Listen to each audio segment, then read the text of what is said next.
Okay, actually, let me drag this mic over a little bit closer, darling. Okay. Let me see, have the children arrived? Hola, Paul. How you doing, my love? You doing okay? Hey, Steven, baby. How you doing? Jamel's in the house. All right. The children are coming. The children are coming. You already know this, Kenny. Sublime and on time. Girl, you know, Mother Ashley is in the motherfucking house. We have a lot to talk about on today. So I want to give it a little while whilst we're waiting for the rest of the family to arrive on the scene. Hello, Adrian, my love. How you doing? Hey, Brooklyn, baby. Whilst we wait for the children to pour in. But while we wait, I just want to say I love you guys, and I want to thank you again. You know, this weekend has been very interesting. A lot has been going on. I have a lot of updates for the children. We about to bullshit and shoot the breeze. You know what we give. But I think we can actually begin now. I think we have enough girls. I blinked and, wow, y'all, this is why I love y'all down. But let me start by saying this. So you know the music video, Mother Pat, she's underway. It's a lot going on. And I'm not going to let y'all down. I'm going to deliver this plate to you the way she needs to be delivered. And this weekend, one of the filmmakers was supposed to come to the crib. One of the two was supposed to come to the crib. And but that got derailed because the second filmmaker, his father, unexpectedly passed away on, Thursday or Friday. And I met these individuals through my partner because they're very good friends. I mean, they're like family. And so, hey, my love, how you doing, gorgeous? You better come through. And so, I was sitting there editing and had my music. I was working on music. I was editing. I was doing a lot of stuff all at once. And then I caught myself taking a nap, and the girls were laying on me, and my partner came into the room. And it's one of those things, I could see on his face that something had happened because his eyes were watery. And in my head, I'm thinking, oh my goodness, who passed? It's just one of those things where you can sense it. You know what I'm saying? You can sense it. And so I think it was more of a matter of, I was preparing my mind to console him. I knew that somebody had passed away. And so it was just a very touching situation just because, hold on one second. Okay, well, I clearly just spoke him up because he literally just walked back in. But in any case, so that got derailed, and understandably so. But what I want to just say to the boys and girls, hey, Mother Steph. I see the lady in green has arrived on the scene. Thickums is in the house. Of course, Mother Kiara's in the house. Legendary Mother Ashley's in the house. And Hell is in the house. Justin is in the house. Quinn is in the house. The children are arriving on the scene. But I'm not going to go into too much detail about that. I just want to say this. I'm close with both of my parents. Some of my siblings are not as close to my parents, and that's a whole different conversation, which we're not going to delve into. But I was just saying that one of my siblings, I'd like it if they could get over their issues with our father, because our father both of our parents are older. Now, of course, the whole conversation is that, hold on one second, calm down. The whole conversation is, you want your parents to stick around as long as they can. But the reality is you don't know from one moment to the next who's going to, come over to that other side. Does that make sense what I'm saying? So to make a long story short, I want to tell you guys right here, right now, that I love you down. All of you take care of yourself. Make sure you're doing what you need to do to be in good spirits, to realize your dream. A lot of times I know when we're in our teens and when we're in our 20s, 30s, 40s, I would even say 50s, our mindset is we have more time. And the reality of the conversation is we don't know. It's not a guarantee. So from one moment to the next, just milk it. Take advantage of the time that you have. Because, I mean, this kind of shit happens, and not only take advantage of the time, but for those that you love, let them know you love them. That's one of the reasons why everybody that I love, that I deal with, that's why I tell you guys so much. I would be devastated if I got news of one of my family members on this platform, something happening to one of you, something going awry. So just take care of yourself. I love you. I don't want this, I'm not going to let this consume the broadcast, but I really wanted, that was on my spirit. And if there's anybody that's on your mind, don't wait. Just do it. You know what I'm saying? Because with my father, you know, I contacted him and we speak on a regular basis. Well, I wouldn't say regular, but I would say at least once every week to 2 weeks. And I've made that a goal of mine to speak to him at least once, you know, every week to 2 weeks. And so just when it's on your mind and it hits your spirit, do it right then. If it's a text message, send the text message. You know what I mean? So that being said,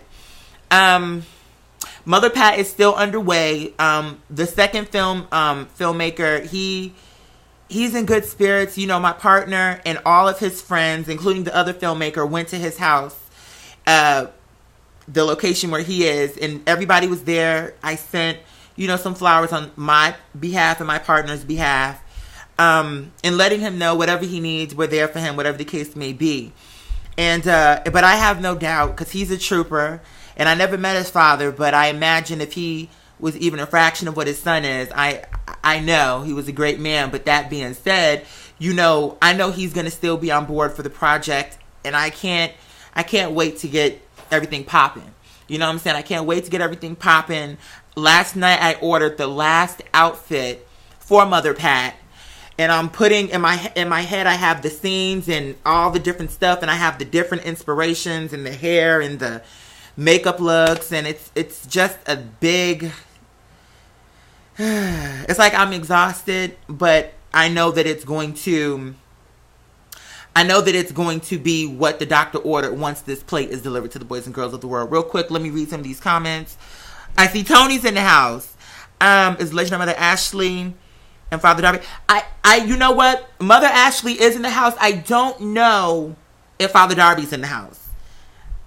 I know that Mother Ashley has arrived on the scene. Mother Steph is on the scene. A lot of the other Legendary Mother and Fathers are on the scene. I don't know that Darby's on the scene. In fact, you know, I don't know that Darby, I don't know that I've seen Darby in a while. But, you know, the boys and girls get busy, so they watch sometimes, you know, a lot of the children watch the show after the fact. So, you know.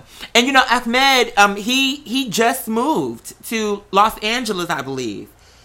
So, he's been busy, too, because, you know, he's been trying to, and Legendary Father Neil is in the motherfucking house. Come on, Neil. Come on, Neil.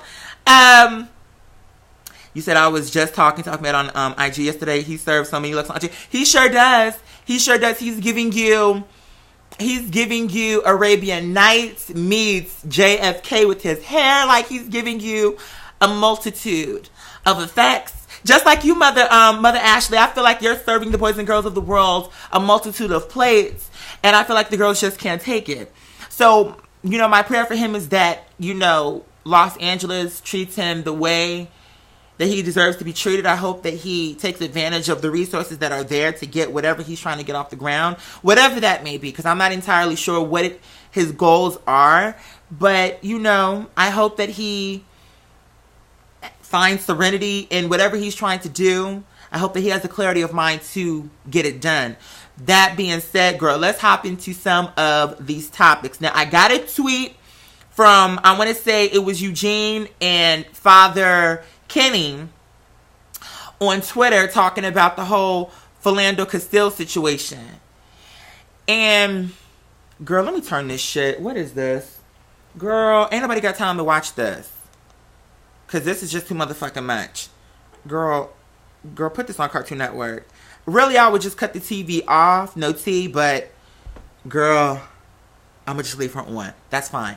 because what they had on there was, I'm guessing Sully. I don't know what that was, because I saw Tom Hanks in it, and he had white hair, so I'm guessing that was Sully. But girl, I saw a plane crash into a building. I don't got time for that. So, you know, let me see. It said okay. Yeah. So let's get on to that real quick. You know, I'm definitely not surprised. Disappointed, yes. Surprised, no. Today also, I'm learning that Bill Cosby got off. And what kills me is Bill Cosby is getting more of a reaction than Philando. There's so much outrage over the Bill Cosby situation that, you know, really I feel like Miss Philando ain't getting no coverage. But see, this is the shit that I was trying to explain to the boys and girls of the world about O.J. Simpson. Here's the whole bottom motherfucking line. Now, I was not there for Cosby. I don't know. I'm not for her or against her, bitch, because I really don't have all the tea. What I would say is I did a little bit of research into some of the terms that they were throwing out. And what you will find is a lot of the rhetoric and narrative that they are serving you is surrounding shit that was taking place during that time frame. The real offense that I see, and I want to be very clear because I don't know, this is just speculation. This is speculation, I want to be clear. The real thing, what I see, is that he is a cheater. And so he does not have integrity in that way. That's the real offense to me. But in terms of some of these women, what I have been reading, and the Quaaludes, see, they love to throw the Quaaludes in. The part that they don't tell you is that the Quaaludes was a party drug. And so it was not a situation that at the time that these cases, that the time frame in which they took place, girl, that's something that a lot of the girls were using. Something like ecstasy or whatever the case may be. I'm not saying ecstasy specifically, but I'm just saying it was a drug that people took. A lot of people took when they were in a party situation. But see, they don't tell you that. And I think at the time they called them disco biscuits. Now, what I'm saying is, to me, do the case. Do the case how you need to do the case. If in fact he's a rapist, girl, let him do his time. Whatever, how much time he got left. But I guess the point that I'm trying to make is this is the same shit that happened with OJ. Where we had seen so many cases prior to that where it's like, okay, bitch, if the black person gets fucked up, girl, girl, no justice, no peace. Like, you ain't gonna get no justice in this case, girl. So you may as well just get over it in advance. If you get hit upside your head by a police officer with a club, you may as well just go head on and just be prepared not to get any justice because, girl, they're never gonna see it for you, especially if you are a black bitch. Now, let you be a white little girl, then we could look into your case, girl. Because even to this day, last night I was on Netflix while I was working. And I came across some type of JonBenet Ramsey conversation. To this day, they are still serving you JonBenet Ramsey documentaries. Trying to figure out what happened to this bitch. Okay? To this day. And yet the bitch that killed Miss Emmett Till, or the bitch that got his ass killed, here she come talking about she was lying, and this bitch is still walking free. I just feel as though when it came to OJ, even though people, including black people, probably thought he killed Miss Nicole, in the back of our mind, we wanted him to get off just so that we could feel like that was our version of the justice. Like, bitch, it's about time the white girls feel what we feel when it's very obvious somebody did some shit, but then they still get away. So it's not that black people didn't think OJ did it. It's just that, bitch, girl, this is what happens to us all the motherfucking time. So, girl, now you get to see. And just with that one case, the white girls were so mad about it. Like, oh my God, I can't believe this. Oh no. They could not believe that this big, bulky black guy, that it seemed very obvious that he had killed this blonde-headed white bitch. And so it was just like, no ma'am, no God. A white woman is dead, girl. She got bludgeoned. Girl, no ma'am, no God. And so they could not believe it. And it's the same shit was happening right now. It's like, okay, Philando, how did he get off? How did that police officer get the fuck off? How did that happen? I'm just trying to understand, What was it that the jury heard? What piece of tea or information did they hear that led them to believe, okay, you should get off, no charges, you should get off? What information did they get? Was it another, if the glove don't fit, you must have quit? Like, what was it that they heard that made them say, okay, innocent? So to me, I kind of feel like when it's this Bill Cosby situation, I think you have a lot of people who think he did it. In my case, I feel like it could go either way. I definitely think he had sex with these women. But then at the same time, I feel as though when you start to really get into the facts of the case, it's like, okay, bitch, the one girl in particular that they're showcasing in the articles I'm reading today, it's like, so he drugged you and raped you once, and then you continue to come back and collect your check from him and collect your presents and your payments, like, and have sex with him? To me, I feel like, girl, I'm not saying he never did rape a girl, but girl, your case to me would get dismissed, bitch, because on that first time he raped you, girl, you should have paid the conversation. That's how I feel about it. Now, maybe you could disagree, but that's how I feel about it. You know what I'm saying? Because as a grown-ass adult, and that's another thing, when you got this situation with this bachelor, it's just a lot of situations where you get to see, it's almost like you ever watch a movie where you be rooting for the villain sometimes? Because to me, it's not so much that I want the villain to win, but it's just, for me, it's like, these white girls don't be getting it sometimes. Not all of them, but sometimes they don't be getting it. Because then when you go into the comments, it be like, oh, well, Philando should have did what the police officer said. And it's almost like, what else could he have done? The man asked him for his information. He told the officer he had a gun, so don't be alarmed. I mean, I don't understand. Like, I just don't understand. But then let it be a situation where it's a black person who's in the hot seat right away. Nate Parker, I feel like his whole reputation is already ruined. Nate Parker, forget about it. Bill Cosby, girl, you can forget. And it don't matter what the verdict is, bitch. It really don't matter. I don't care. Let's just take Cosby out of it.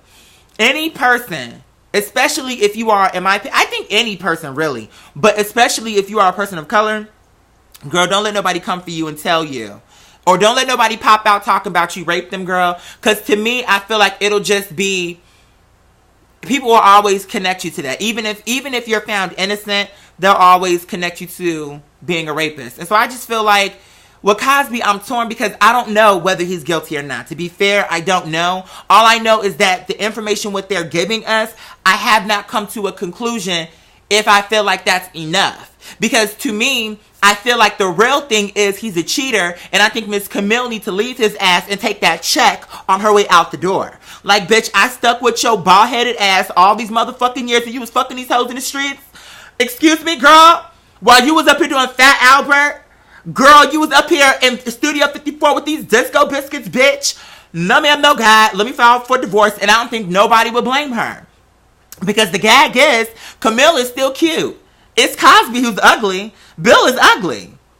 You said she knew she was, that he was cheating for decades. She made it just, oh, so you saying she knew and she just decided to stay. Well, Camille, at this point, the cat's out the bag. You know, maybe she felt like, as long as, you know, do your dirt, as long as you don't, you know, make it public and bring the dirt to our household, you know, I can live with it. But girl, now the cat's out the bag. So Miss Camille, you may as well just leave his old ass, because I know he ain't laying the dick down right. Because first of all, he could barely stand up. So if he could barely stand up, girl, that penis, girl, is probably producing dust and powdered milk, bitch. Bye, Ashley, girl, because you're not serving Camille the penis the way she needed to be served. Because Camille, to me, still look young and fresh. To me. And girl, I feel like she got the right cheekbones with her haircut. Like, she's serving me an effect. Bill sitting up here, he's legally blind. He don't even know where the courtroom is. You know what I'm saying? One time, didn't they take a picture and he thought he was in the courtroom. He was at Ross or some shit, bitch. Like, the fuck? So, girl, Cosby don't even know where he's at. Cosby don't even know what's going on. Or maybe he's just pretending. Maybe he's pretending, like how some of these women do. Some of these teachers, where they will have sex with their students, but just so that the jury won't see them as a rapist, they'll show up with their girl looking all innocent with their hair pulled back a certain kind of way. And girl, they come in there and it's like, oh my God, she's really the real victim. Yes, she did fuck a 6-year-old, but she's the real victim here because look at her. I mean, you know, she like, that's how they do. So maybe Cosby's pulling a stunt too, bitch. Maybe he's pulling a stunt and he's trying to get some sympathy up out of these girls. Maybe he's rolling in there like, I'm an old, decrepit man. And bitch, girl, I don't even know who these women are no more, girl. At this point, I've onset Alzheimer's. I don't even remember whether or not I even met this bitch. And so, who knows, girl? I don't know what's going on. All I know is this. I think in general, whether the girl be white, black, man, or woman, I'm all about justice. And so if it's true that he did really rape the women, whether some of the girls are lying or not, he should do his time. I don't really know because, again, I have not studied each case for each woman. But I do know that from some of what I have read, it's a little sketchy. But at the same time, that don't mean that everybody's lying. That being said, Philando Castile, that was an injustice, girl. Miss Thing should have did her time. And I feel like the same way how some of these girls some of these judges will try to use celebrities as examples. You need to start making examples out of these policemen and police women. Because at the end of the day, there's a lot of good ones. But for the bad ones, they need to be penalized. I'm sorry, they need to be penalized. I understand they're in a stressful line of work, but they knew that when they got into it. So if you knew what you were getting into. So at this point in the conversation, girl, it's a moot point. When you sign up for it, you know what the job entails. So if in fact you can't handle it, girl, don't do the job. I don't want to hear all this. Oh, girl, I wasn't sure, I was threatened. No, you need to be more calm and more precise when you're drawing your weapon. When you're drawing a gun on somebody, girl, you need to be sure. Okay? You need to be sure. And if I, as a citizen, will be held to a certain standard, these policemen need to be held to a higher standard because they are there to protect and serve. You understand? So that's my feeling on that. In terms of this Bachelor in Paradise situation with Miss Thing, and I'm noticing now that the story is starting to change, is because initially when I started hearing about it, it was that the man raped her and she was too drunk. She didn't know what was going on. That was the first story. But now I'm seeing that her story is becoming, well, no, we were both drunk, but production should have known to stop it because they saw that I was drunk. So they are to blame. Girl, I'm sorry. Here's the thing about it. And I'm going to just say this, and I know this is politically incorrect, but it is what it is, and I think this is the real tea. Here's the bottom line. Hey, Ahmed, what's going on, my love? We were just talking about you a little earlier. But, so here's my thing. I think that people have to be responsible for the shit they do. And what I mean is, as an adult, first of all, we all have our missteps. So I don't want it to come across like you have to be perfect. But at the same time, you have to be accountable for the shit that you do as an adult. If you are a grown-ass person and you decide you want to go out drinking, then you need to have your situation figured out. If you're going by yourself, maybe don't overdrink. If you're going out by yourself and you don't have a Judy that's going to check you and pull you by your collar and say, girl, you tripping, then maybe don't overdrink and get blackout drunk. Okay? And I think if you're at a bar and you go home with someone and the both of you are drunk, girl, you were not raped. You made a bad decision. There's a difference. And I think we have to stop throwing around that label, rape, because it really diminishes the real victims. People who are really being perpetrated on and preyed upon. To me, it's like they get mixed into this batch of women who are like, oh my God, who are being irresponsible. But then it's like, okay, I was in a situation to where someone drugged me for real. Like, okay, I went and I had one drink and I turned for a second. He dropped something in my drink and took me home against my will. That's different from a girl being like, oh, I went out. I had 4 and 5 shots. Bitch, I got drunk. Okay, well, girl, I was drunk too. Girl, I don't remember how I got home either. So what happens then? Is it still rape? If you both are fucked up, how is it still rape? Now, I think in a situation to where, and even with that, I feel like it's sketchy. Because here's my thing. I feel like, on one hand, I sympathize. So, I'll give you an example. A woman that goes to a bar and she gets drunk. Now, suppose you're in a situation to where there's a man who's there who is either not drunk or is not as drunk as you. I'm 50-50 on that. Because on one hand, it's like, okay, he's a dirt bag because he did take advantage. But at the same time, it's like, to me, I had this happen to me once. I got drunk one time and I was in the club and I was with my Judy, and girl, I was dancing with some mud ducks, girl. I'm just gonna be real. Like, I was in there dancing, getting my life to some ugly girls, bitch. And my girlfriend was like, girl, trust me, that's not the tea for you. Like, that's not what you want to do. And really, truthfully, I don't even remember all what she looked like. I just remember I think she kind of had a weird smell to her too. I was just doing the most, girl, that particular night. And my girlfriend was trying to let me know, girl, like, no tea, girl, pull it in. But, girl, I was just like, no, ma'am, no, God. Because I'm getting my life, I'm having a good time. And so to make a long story short, I didn't go home with the girl. But at the same time, she wanted me to go home with her. But I was like fucked up. But I was still like, no, I came with but see, that was the good thing about me having my girlfriend there. Because she didn't want to like do too much, like, girl, like, be too aggressive with me because I was drunk. But at the same time, she wasn't gonna let me go home with this bitch because she knew that I was gonna regret it.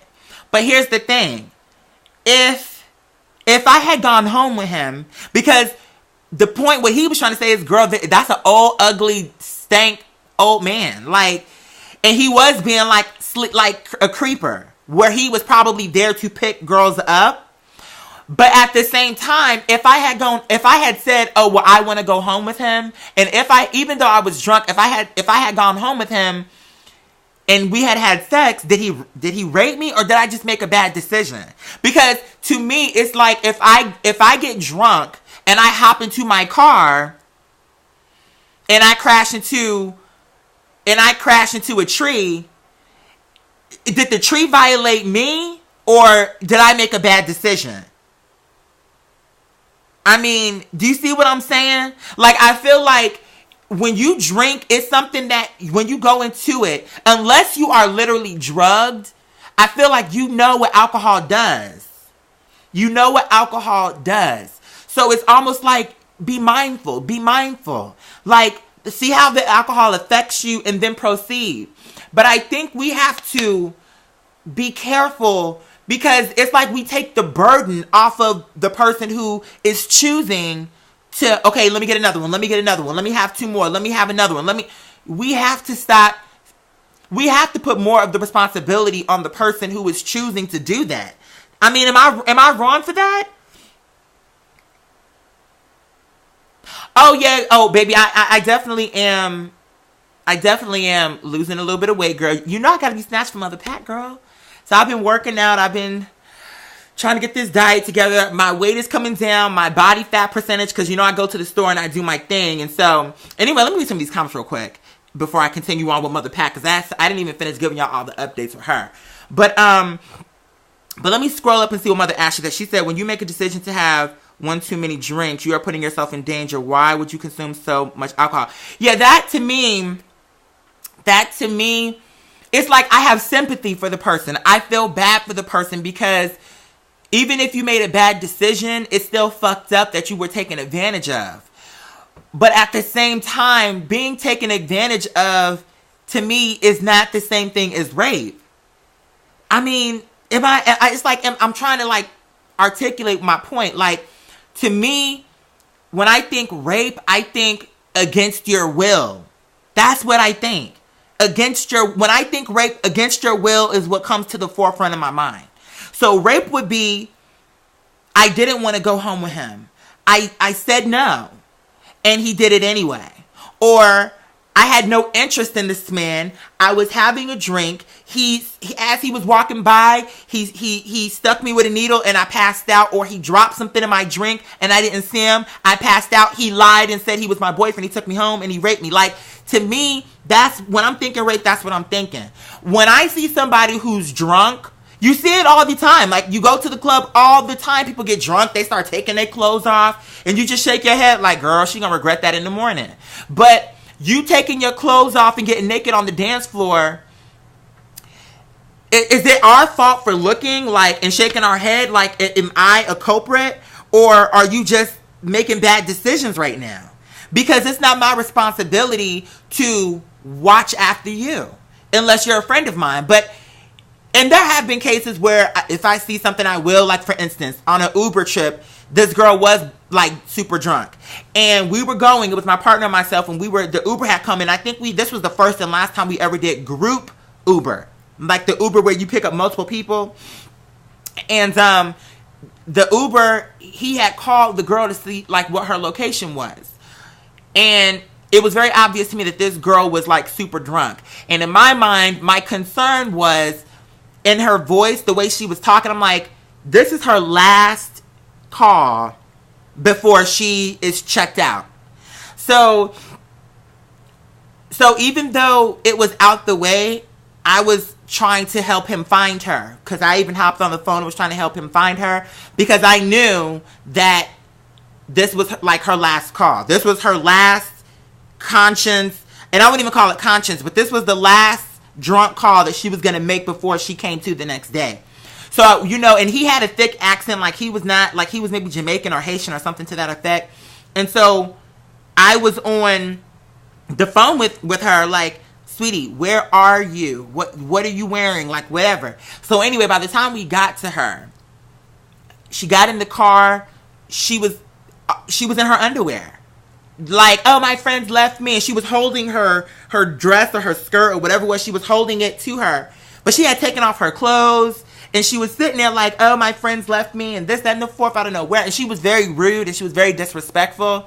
Because she was very rude to our driver. And so that put me off, especially after we had did so much to find this bitch. But the point was, bitch, let's just suppose that we never found her. Would that be our fault, or would that be her fault and her friend's fault?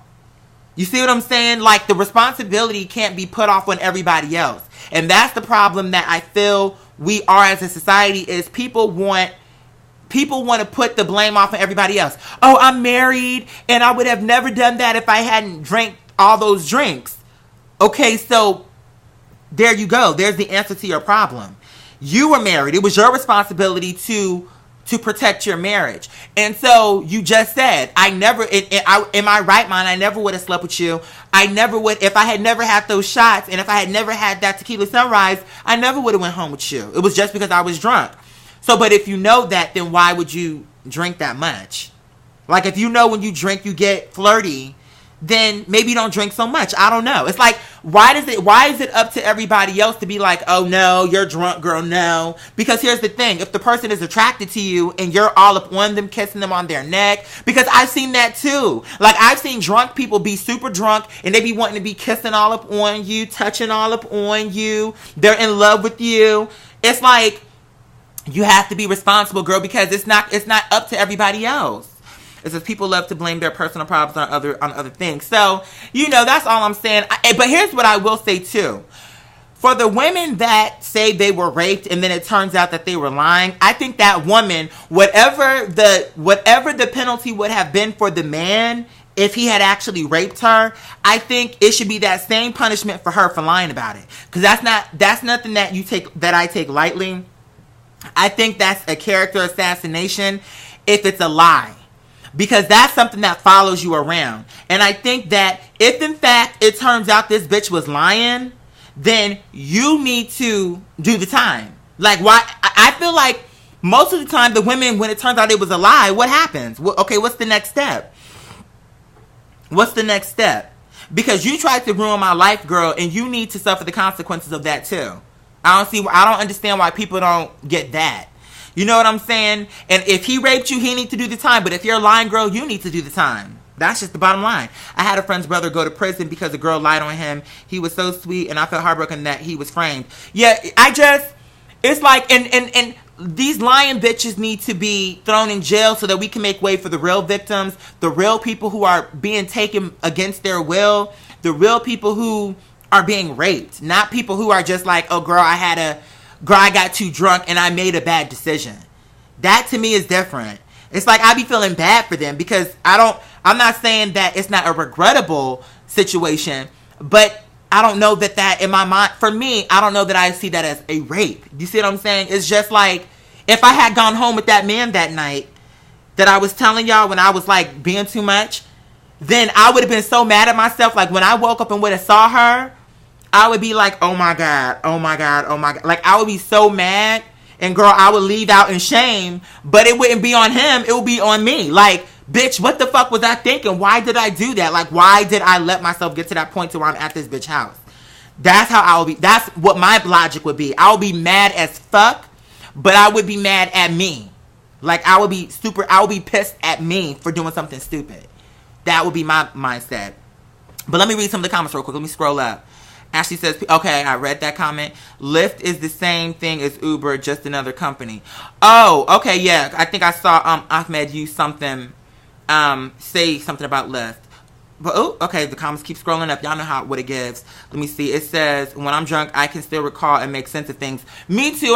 You know what? There was one night, and I don't know if I told y'all this story. On a lighter note, girl, because, we had to start, I wanted to start and give a shout out to the homie who, like I told you, whose father had transitioned in the last few days, and I wanted to let y'all know that I loved y'all, and then I wanted to address Cosby and Philando, whatever the case may be. But let's move on to something a little bit lighter. Did I ever tell y'all the story that one time I got super drunk?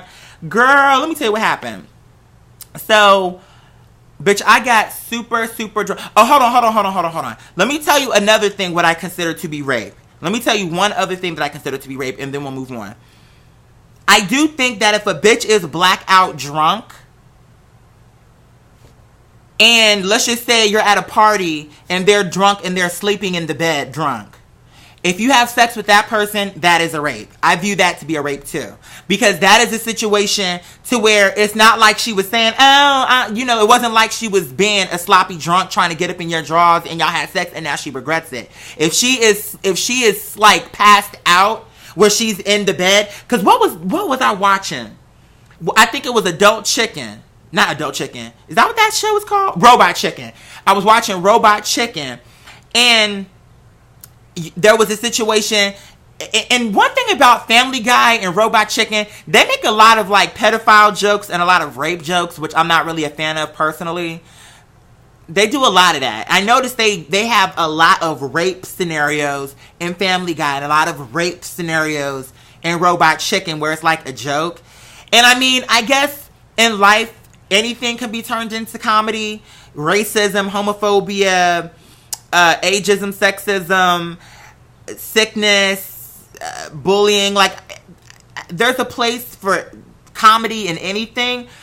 But I just find Family Guy and Robot Chicken to just be very, very crass. Is that the word I'm looking for? They don't know how to do it in a way to where it's funny to me, at least. I mean, I know it's funny to someone. Obviously, the show is still going, but to me, it be the way they be doing them jokes. Like, I don't like when because there's no finesse. It doesn't lead to a bigger point. It's not funny to me. You said Family Guy does comedy of everything. They don't have a limit. You know what? But see, for me, I'm okay with comedy about everything when it's smart comedy. Because to me, for instance, I feel like South Park is very smart. South Park is smart. I feel like Rick and Morty is smart about the way they clock a lot of the tea. I feel like, what's another one that's smart? I can't think off the top of my head, but those are the two off the top of my head that I can say. I feel like they're smart about it. When you look at South Park, they're very topical and they clock the tea on shit that's taking place in real time, but at the same time, they do it in a way where it makes sense. With the tone of the country, the tone of where we are with social media and this, that, and the fourth. Like, they're very smart about clocking that. But I feel like with Family Guy, it's like it's not clever, it's not finessed, it's not,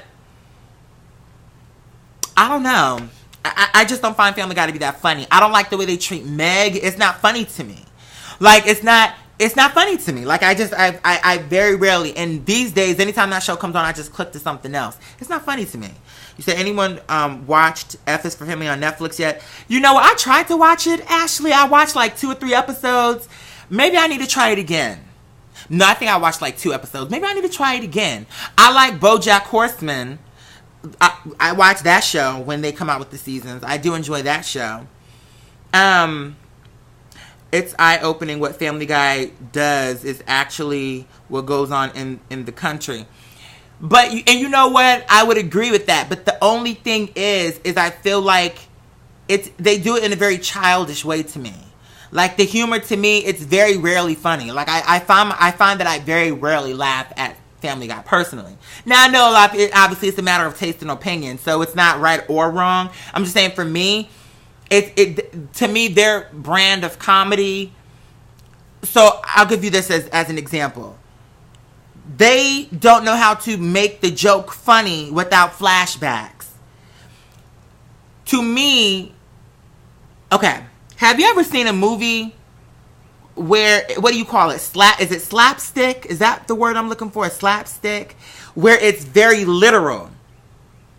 When I was a child, I found that to be funny. So remember that movie with that guy with the white hair and the movies that he was in where he'll be like, oh, the shit's about to hit the fan. And then they cut to a scene where there's Dookie flying into a fan, literally.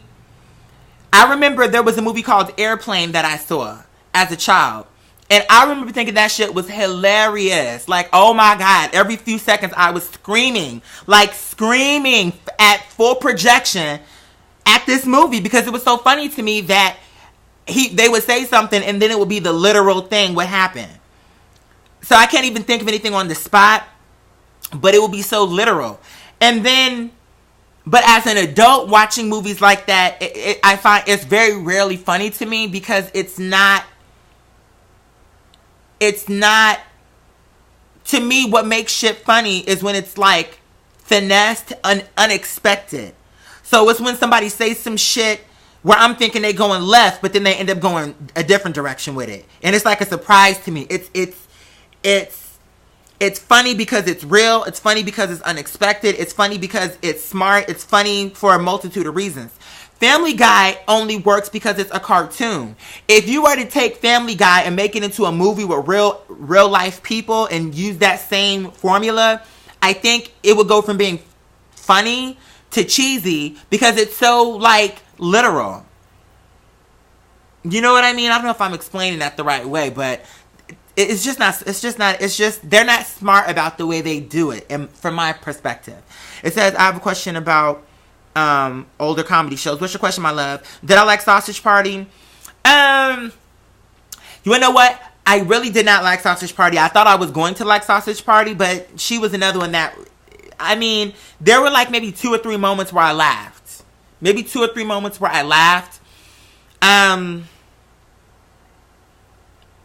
It wasn't that funny to me, though.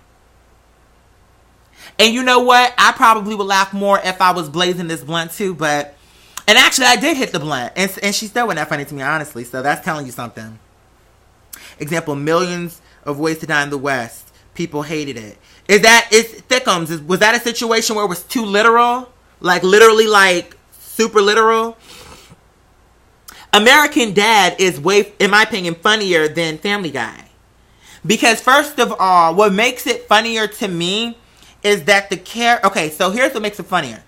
What makes it funnier is that the characters are multifaceted.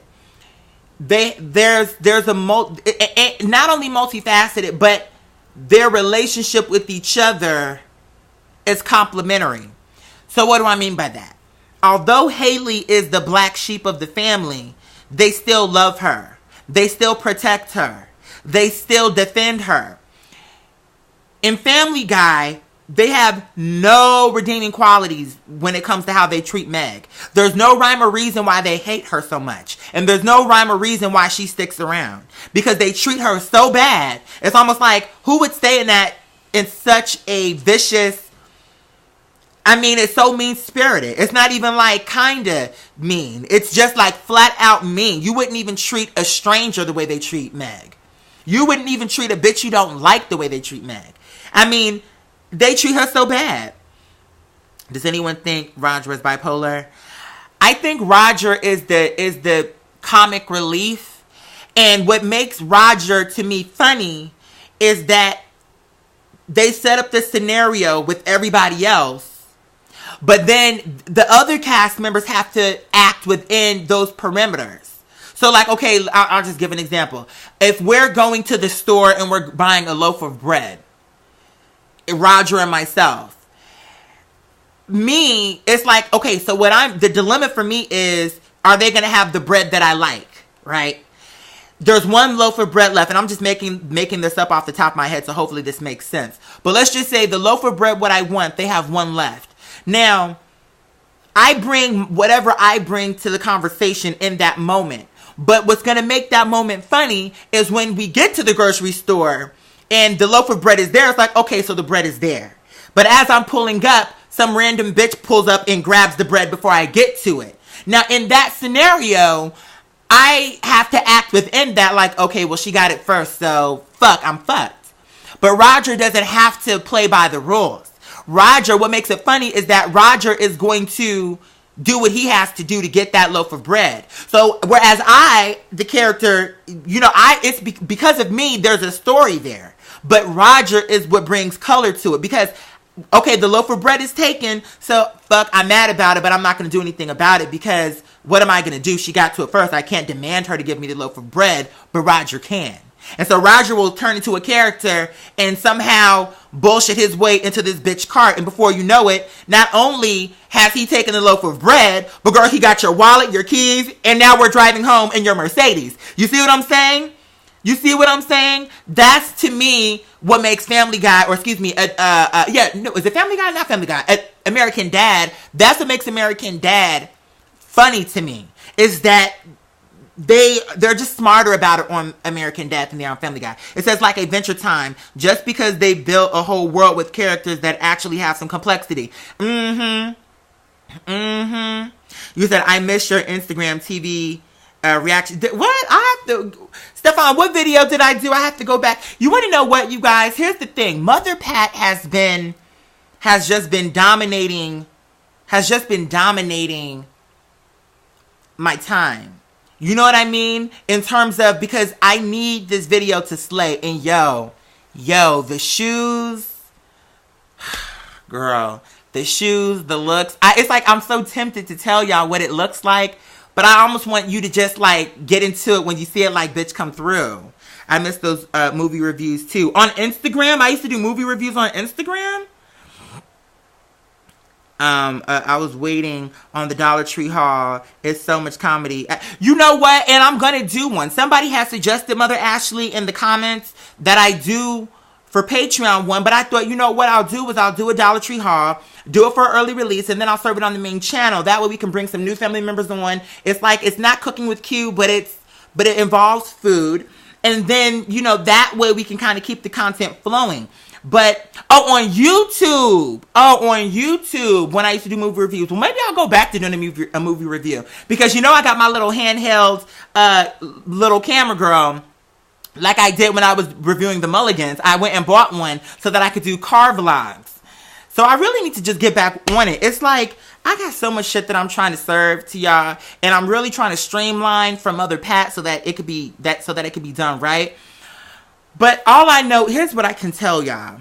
Here's what I can tell you for a guarantee.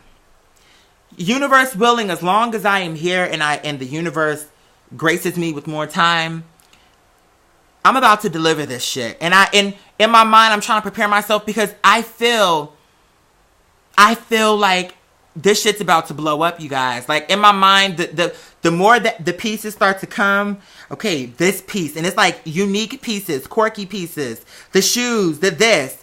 And when I start putting my own funk to it, this shit's just about to motherfucking turn. It's about to turn. And I'm losing my train of thought. It was something that I wanted to segue into. Sidebar. I started the story early on, and y'all know, again, family girl, so we going from one subject to the next. But if there was something that I was talking about that you guys want me to piggyback off of, just remind me in the comments. But in any case, okay, so this one time I had gotten drunk. Oh my God, this is so funny. To me, at least. At least the part that I'm about to tell y'all. So, my friend, he was making these green drinks, and they were really good. And make a long story short, I got super drunk. But I didn't know that I was super drunk. It's one of them things where you didn't really know that you don't really know that you're that drunk up until, bitch, you're there. So I thought I was feeling a buzz up until I was drunk. So I was in the car. We're going to the location. And we're on our way. And I had a canteen. So I had my drinks at the house. And now I have a canteen.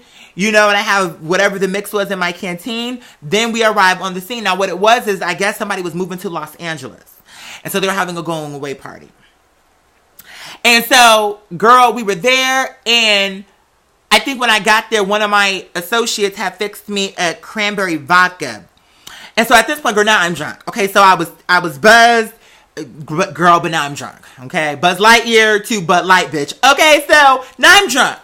And so there was this girl that was talking about how she was a hairstylist or something like that. And I'm so glad that even though I was drunk, I didn't go above and beyond, because I'm looking at her. She's like, yes, bitch, you know, I style the children down. I do their hair. I do this. I do that. And I'm literally sitting there with my cocktail, just like looking at her. And in my head, I'm just reading her into oblivion, because I'm like, bitch, you look toe up from the motherfucking floor up. Your weave is a chop. Bitch, this outfit is a chop. It doesn't fit you. Girl, the measurements are all wrong. Girl, you thought you was a 3 when it was more like a 33. You have all the blubber popping out the seams. Bitch, I feel like your weave been in your head for like 4 months. Like it's outgrown. I feel as though your shoes, it's like she got them witch shoes. You know, the witch shoes will look like a boot, but it's really not a boot. And then you can see the toes be like crunched up at the point. Girl, your toes are crunched up at the point. Like, and then your ashies are low, your ankles are low key ashy. And then it's like, girl, your lipstick is not working. Like, it's just not working. I'm sitting there like, but who would let you style them? Somebody said to me, oh, but you know what? Most beauticians be looking a mess. Okay, girl, well, okay. Boop. I don't know about the beauticians you be going to, but I feel like, to me, you are your own walking advertisement. When you show up if you're a hairstylist, bitch, I feel like your hair should always be laid. That's like a prerequisite. If you're going to do my hair going to be laid, then your hair should always be laid. I don't see who will be comfortable sitting in somebody's chair who's going to do your hair and her hair look toe up from the flow up. How does that make sense? It says, Ashley says, I remember when I was 21, this dude gave me a cement shot. What is that? I had no idea what that, I still don't know what that is, a cement shot. It says, luckily I drank it fast. That thing could, oh my goodness. You know what? I don't know what a cement shot is, but it reminds me of this time that we were, some friends and myself, we were going to this club. And my friend, the one that I talk about in here on a regular basis, he had these mini, like, hotel, like what you would see in a hotel, like the little shots. And one of the shots was gin.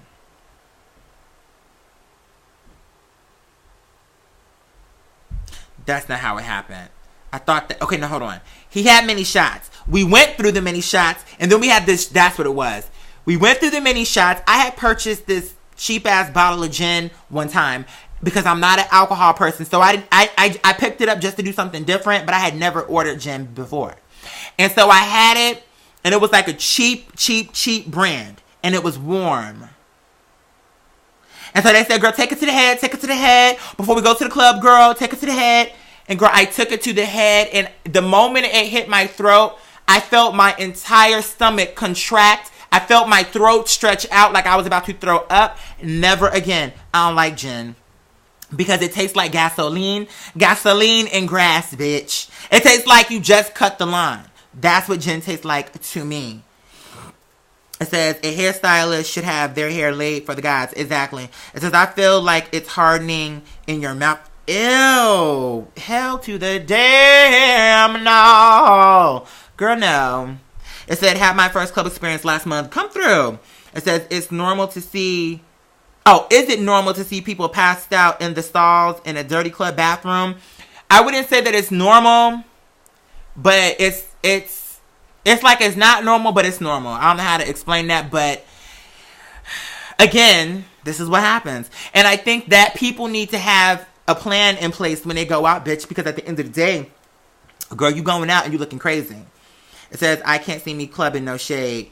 You know what? Here's the thing. I think that as an adult, there are certain rites of passage that you should do.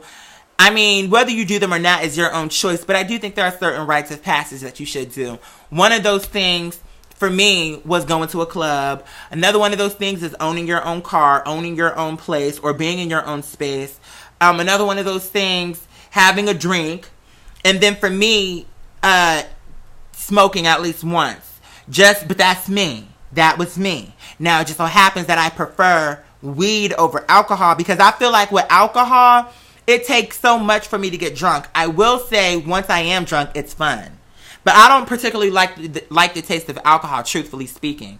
To me, I mean, in a social situation, I can stomach it. It's so funny to me. Like, when I'm at home, it feels like a task. I can't drink at home, typically. Sometimes my partner and I do it. It's not my favorite thing to do, but sometimes we do, and we watch TV and we sit there talking for hours and hours and hours, reading the girls on the movies or whatever the case may be. But in general, I prefer a blunt. Because a blunt, it's like you could take 2 hits and go where you need to go. With a drink, I need like 3 drinks plus 2 shots in order for me to really be like serving you the cunt. Like, if I'm going to serve you cunt, girl, I need at least 3 drinks, 2 shots.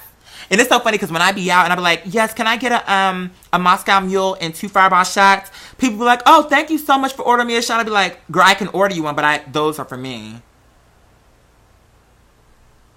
And they be looking at me like, ooh, girl, you're an alcoholic. I'm like, girl, no, ma'am, no, God. That's what's so funny when people don't know me and they see me do that order. It's like, no, ma'am, I'm going to take these 2 shots and then it's going to take me about an hour to get through this drink, girl. It's going to take me about an hour. But the only reason why I do the shots is because they're quick and they kind of help take the edge off of the drink that I'm drinking. Because when I'm drinking alcohol, I be like twisting my face up a lot of the time. But by the time if you take the shots first, then it makes it for me easier to drink the actual drink. But I like to be cute with my drink, like, let me just sip on this cocktail, bitch. And I like to ease into my sexy, girl. Ease into my sexy. It says, Q, could you give a review or a reaction of Orange is the New Black? That would be the tea. Girl, maybe I will. Maybe I'll do like y'all said, Miss Thing, like I did with the Mulligans, Miss Thing. It says, are we doing movie night tonight? We're not doing movie night tonight, but we can come through and do movie night tomorrow if you want. We can do movie night tomorrow. The reason why we can't do movie night tonight is because, girl, I've been tethered to the house because, like I told you, my partner was, with his friend. So I couldn't go anywhere. So now that he's back home, a Judy of mine wants to go. She wants me to come out for a drink with her and her girlfriend. So we gonna see what's going on with that, you guys. But girl, at this point, I'm rambling. What I want to just say really real quick, and then we can take the conversation wherever we want to take it, is right now my mind is so cluttered. There's so much that I want to serve to you guys. There's so many ideas that I have for this platform. There's so much. Like, there's just so much. There's so fucking much. And I want to just thank you all for your patience and for your understanding, because here's the thing. Right now, Mother Pat is getting the majority of my energy just because I know what that video is going to do and I know what it's going to mean. And I'm even thinking I want to set up a photo shoot so that I can, leading up to, because okay, I'm going to break it down to y'all. Y'all are the committee. So y'all tell me what you think. And especially Mother Ashley, because Miss Thing, she be clocking these ideas. So Mother Ashley and the rest of the boys and girls in the House of Parliament, y'all let me know what y'all think of this idea. So I'm thinking about it like this. Okay, we shoot the video, but we don't release the video up until the song is ready to be released and up until the follow-up song is ready to be released. That being said, we have the 2 songs ready to go. So once Mother Pat does what she need to do, we got the second follow-up song ready for the boys and girls of the world. I want to do a photo shoot that's high quality and artistic. And it needs to be unique, and it needs to be stunning. Like, I want that shit to be stunning. Bitch, I want top and bottom lashes. Bitch, I want to serve you Diana Ross up in here, bitch. I want top and bottom row lashes, bitch. VIP seating and nosebleed. How about that? I want the VIP and I want the nosebleed seats. Okay? So, you said she was upset that no one cared about her music and that no one cares. You said, and that no one cares about her music. And she was contributing to the fact that she's biracial as the cause. Girl, what? I must have got lost up in the sauce. It says you need to do a sickening promo shoot. Like, oh girl, no, we're going. See, but Thickums, see, okay, see, you feeling me, Thickums? You feeling me? So I know a homie who does some really good photos. And so I'm going to put some coins off to the side for him so that I can do this photo shoot. And I don't know what he's going to be asking, but he's a fan of my work, so maybe he can give me a sickening discount, girl. No shade. Just because, girl, I may not have $1,000 for this shoot, girl. Let's just be realistic, girl. But I want it to be high end. I want it to be high quality. That being said, okay, the picture that's on iTunes, like when you buy the album, it need to be snatched. Number one. Number two, I want to do some promos. Like, I want the girls to be like, wait, what is this bitch serving with this shit? Because there's a lot of girls that are like gay rappers and singers and this and that. But I feel like my formula, the way that I'm about to bring it, is the formula, bitch. It is the formula. It's the formula that's going to kick the door in, bitch. You just got to know that I'm telling you the truth, girl. It's the formula. It's the right formula, girl. But let me see what Mother Ashley saying. She said, Tinashe is mad that no one buys her music and blames Beyonce and Rihanna stans that she's biracial. Girl, here's the thing about it, Tinashe, with all due respect. You want to know the reason why you ain't selling no records? It don't got nothing to do with the fact that you're biracial, girl. It has everything to do with the fact that you're not unique. I'm sorry. Like, to me, I feel like Tinashe, Jhené Aiko, you can put all these new girls in the same. I think that I'm not like the biggest fan of SZA, even though, like, but here's the thing about it. I like a lot of her visuals. I went on YouTube and looked her up live. I'm not really into her live performance, but her look is so different. Like, to me, with her big hair, the way she got it set up, she's chocolate. She got those big juicy lips. Like, I feel like she got an interesting look. Now, let's just say that Tinashe made that song that SZA did. I don't know that it will. I think with SZA, it's a combination of her look and her sound. It's like a combination. And you would know what? It should be that.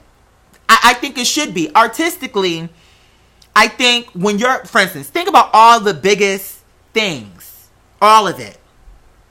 When you think about Thriller, it was the sound, was the right sound for the time. It was the right look for the time. It was the right vibe, the right persona. Everything was right. So it wasn't just the music. It wasn't like he had a good song, but his look was bland. He had the right look with the right sound at the right time.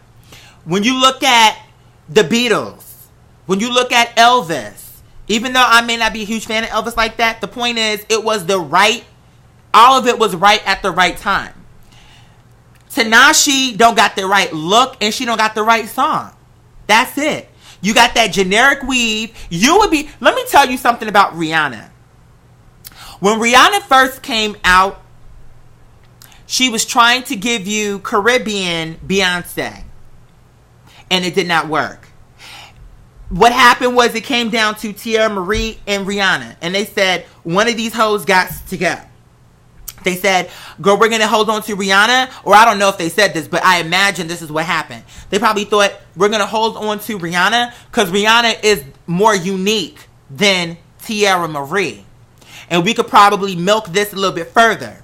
But in the beginning, when she was serving you like a honey blonde wig, like Beyonce was serving you, and when she was giving you like pumps and like trying to serve you a Beyonce plate, people saw her, but she didn't really take flight. Once they redid her look and they redid her sound, that is when she blew the fuck up. When she came out with Umbrella, in my opinion, that album, that look and that album was the thing that took Rihanna from a regular girl in the pack to the girl. She cut her hair. She had the short black, the pitch black haircut, the bold lip. It was stunning. And it was different. She didn't have all the hair. She didn't have all of that. She cut her hair. She had a new sound, a new look. It was the right look, the right sound, the right persona. I'm telling you, that's what it was. And so, although I don't like Gaga, it was the same thing for Gaga. When Gaga first came in, it wasn't just the song. It was the look, the sound, and the persona. So that's what's gonna make the person pop. It's not Tanashi. Don't have any of it though. It said, I was a Rihanna stan since Pon de Replay. No shade, I liked Pon de Replay too. But at the same time, Pon de Replay did not take her to legendary status. You know what I'm saying? Pon de Replay put her on your radar, but Pon de Replay did not carry her to where she is now. Does that make sense? And look at Tierra Marie. They dropped that bitch and she never bounced back. See what I'm saying? Now she's on Love and Hip Hop or some shit. So this is what I'm saying. It says, Eugene said, where'd it go? It says, how do you feel about Trisha Paytas music? I heard like 2 of her songs, and she's just somebody who does it as a hobby. I don't really see her making it in music, but I could be wrong. I'm not God. I can't say exactly how it's going to turn out, but I don't see it. Ashley says, right, do what Rihanna did. Change it up and find what works. Tanashi needs to stop complaining. And I agree, Ashley, because Tanashi, bitch, you have resources.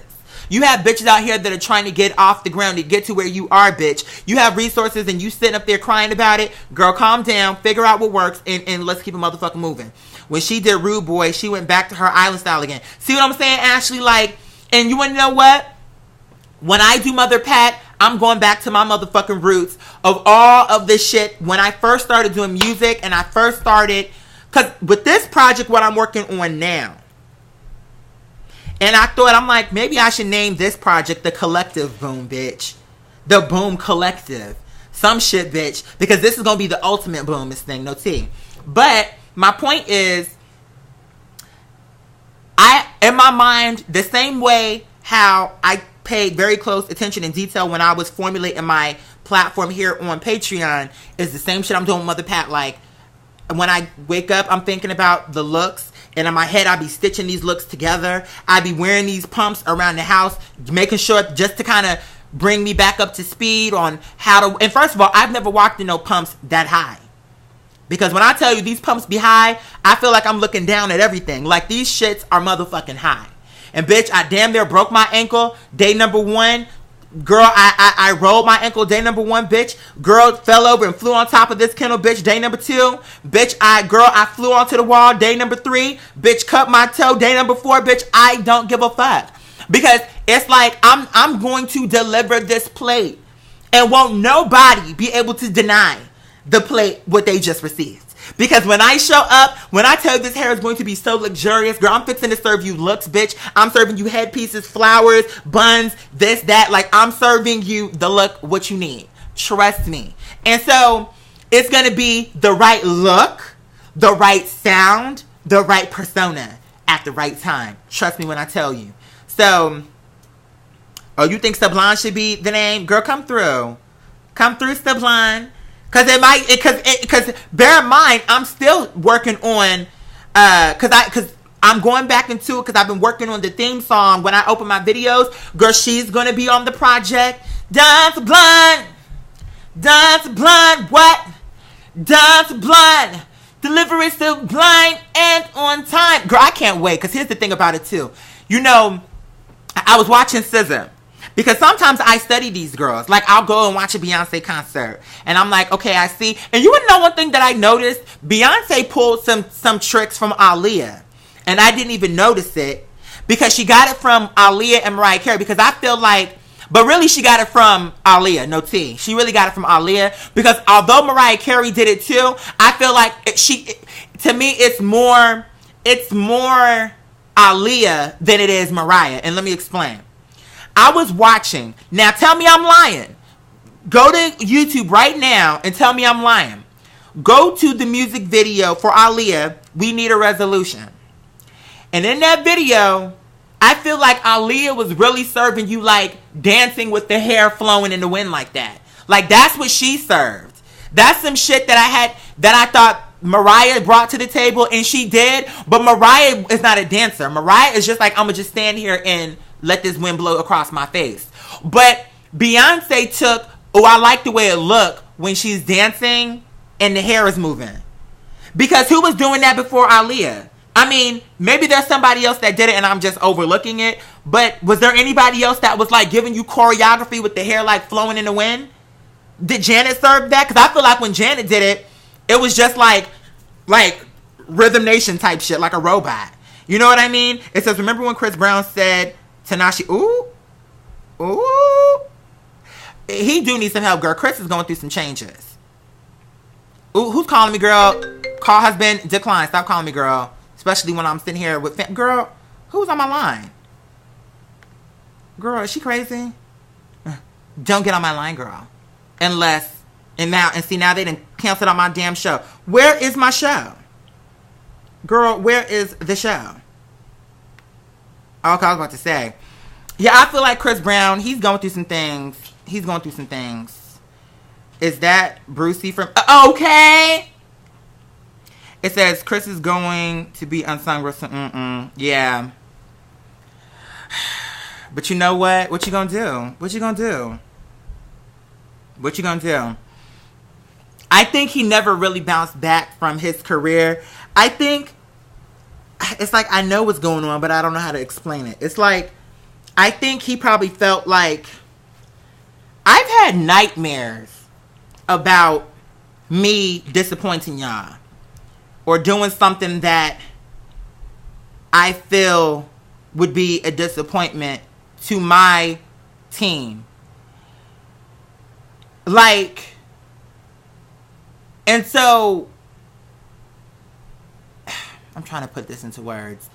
I feel like when he came down in such a hard way, I don't know. I think it destroyed him. I think he felt like he let himself down. He let his fans down. And once people see you that way, you can't really bounce out. You know what I'm saying? So, and what kills it is what he was thriving. I mean, he went from thriving and doing so well. Boy Next Door, he was with Rihanna, Girl Next Door, and then it just went left so quickly. So it's just a shame, truly, but what you gonna do? You said, no, Janet never really gave us hair, but she gave us dancing. But see, that's what I'm saying. I feel like Aaliyah gave you dancing in the hair with the fan. Like, go to We Need a Resolution. Like, I feel like she was giving you, like, hair blowing in the wind with the fans blowing in her face while she was dancing. Mariah gave you, see, it's like both. Mariah gave you standing in front of a camera with the wind blowing in her hair. Janet gave you dancing, but Aaliyah gave you both. And I feel like Beyonce, picked it up. Because I think Chris has had the wrong type of people around him. I agree, Mother Steph. I agree, for sure. For sure. Can anyone see Keke Palmer make it in music like she did in acting? I think Keke, never say never, but it's going to be...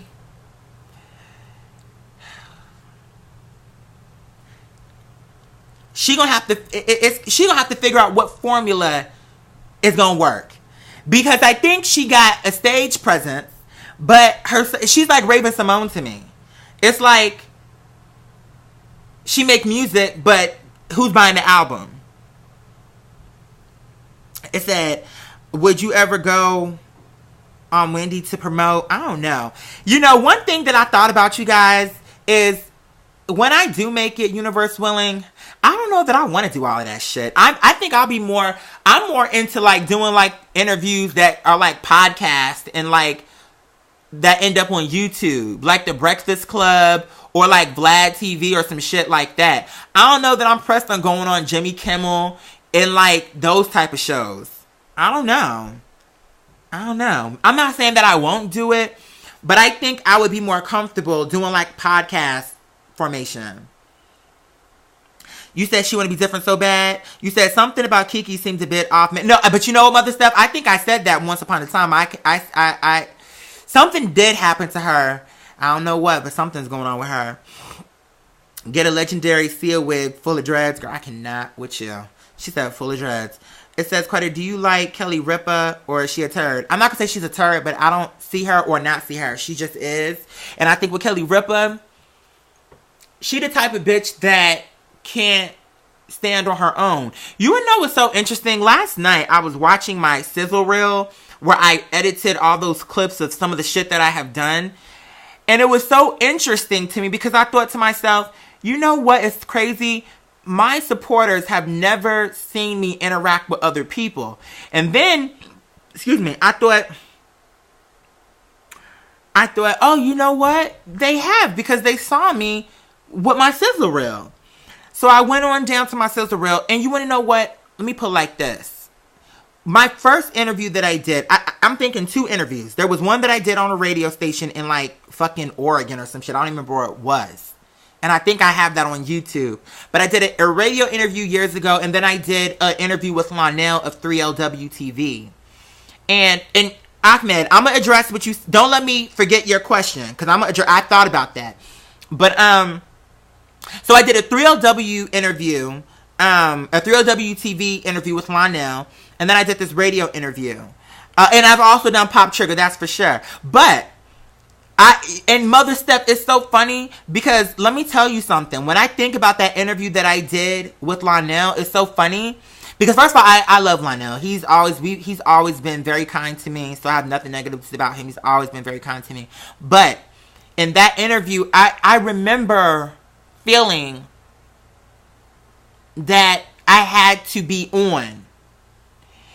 And even as I was answering the questions, I remember thinking, just answer the question like a regular person. You don't, like, you naturally are an animated person. You don't have to be, like, on. And I felt like I was just, like, feeling like I had to be a certain kind of way. And on that radio interview, the same thing. And when I think to that interview, and then when I skip forward to my AfterBuzz conversation, I was more relaxed. You know what I'm saying? Because sometimes as an entertainer, you be feeling like people expect something out of you. Like they expect a certain type of plate. You know, they want it a certain kind of way. And so that's what you do. You prepare it in that way. But I think it would be more of an interesting interview, me being me. Instead of it being like, oh girl, oh that, like, because you know what I'm saying? Like that's how I feel. But see, you feel what I'm saying, Mother Steph? Like I felt like I was putting on a show because I think that was like my first time doing that. So I felt like, okay, even though when I did the YouTube video, it was organic, I feel like he's going to expect for me to be this way in this interview. So I came into it already prepared to do that. And so, but let's get on down to, because now, hold on, because I see in the comments the girls want to get on to Charlamagne. I feel like Charlamagne would try me too, but see, I'm already ready for her because I already know what she gives. And so I'm going to check her right up front. I'm going to do it with some finesse, but she's not going to come at me sideways, and she ain't going to ask me no dumb shit. Because she is very disrespectful, but I feel like if you clock her, then she stays in her lane. And I will clock her straight out the gate if she disrespects me. Because one thing about it, by the time I arrive to the Breakfast Club, at that point, bitch, I've worked for this, and you ain't gonna clown me. You're not gonna clown me. After I done sat here working, and my team working to get me here. And you ain't gonna have me on the radio thinking you asking me, so do you like to suck dick? We're going to pause the interview right there. And right there, I'm going to clock his ass and dig into that ass like, okay, so with all due respect, girl, what you won't sit up here and do is come at me and ask me no dumb shit like that. I don't know you, girl. Keep it cute before it goes from center field to the left. Like, I'm going to be, you said, why my bacon always cold? Ain't this the Breakfast Club? Right. Nicki Minaj, I will say that she did make me laugh when she said, oh, this ain't even the right kind. I like the crispy kind. This ain't the right kind. I was like, girl, this bitch. But you know what? I was glad that somebody clocked Charlamagne, because Charlamagne can be hella disrespectful. And one thing that I noticed too is he's more disrespectful to women than he is to men, truthfully, in my opinion. Now, other people may feel like he's disrespectful to everyone, and I think he is disrespectful to everyone. But to me, it's like he's more disrespectful when it comes to women, in my opinion. But it's only certain kind of women. It's only certain kind of women, because I feel like he would never disrespect Jill Scott, because Jill Scott don't play those games. Like, I feel like when Jill comes to the show, her whole energy, it projects, you're gonna respect me. Like, we can have a good conversation, and whatever you want to ask me, you can ask me. But Jill Scott, her whole vibe comes across like, but you're going to respect me. That's how she come across to me. I feel like Erykah Badu showed up and she had that same type of vibe. But then when Joseline came up, he felt like he could ask her whatever he want to ask her. When certain people show up, he asks them whatever they want, depending on where he thinks they sit on the totem pole. I need Lil' Kim. You said I need Lil' Kim you think Lil' Kim needs to put out an album. Why do you think she hasn't promoted an album or produced an album? You wanna know what? I think Lil' Kim's issue truly. Okay, I'm gonna tell you what Lil' Kim's issue is. I'm gonna be real with you right now with Lil' Kim. Cause y'all know I kiki with her sometimes, but I actually do really like Lil' Kim, no tea. Because she is a pioneer, and the reality is, I think any MC or rapper, including myself, has been influenced by her and has been an appreciator of her music. But at the same time, I think her issue today is that I think she's very insecure. And I think she's very insecure, and I think she's afraid. She knows that people love her old work. So she don't have to question that. She knows when she pops up and she performs Crush on You, the girls are going to get their life. She knows they're going to know all the words. But why she keep dropping these mixtapes is to test the waters and to see what the interest level is. Like, I think when she shows up, it's like, okay, let's put an album out on PayPal and see how much interest is there. And when the girls don't respond maybe the way she wants them to respond, then I think it damages her self-esteem to a certain extent. I think she's insecure because she knows she has to know what people are saying about her physical appearance. And why I know she knows is because celebrities are not like politicians. Well, politicians, they cannot request that you don't ask them certain questions. They're the only ones that can't do that. Celebrities, before they show up to the interview, they have an entire list of questions they don't want you to ask them. Don't ask me about this. Don't ask me about that. I don't want you to ask me about my plastic surgery.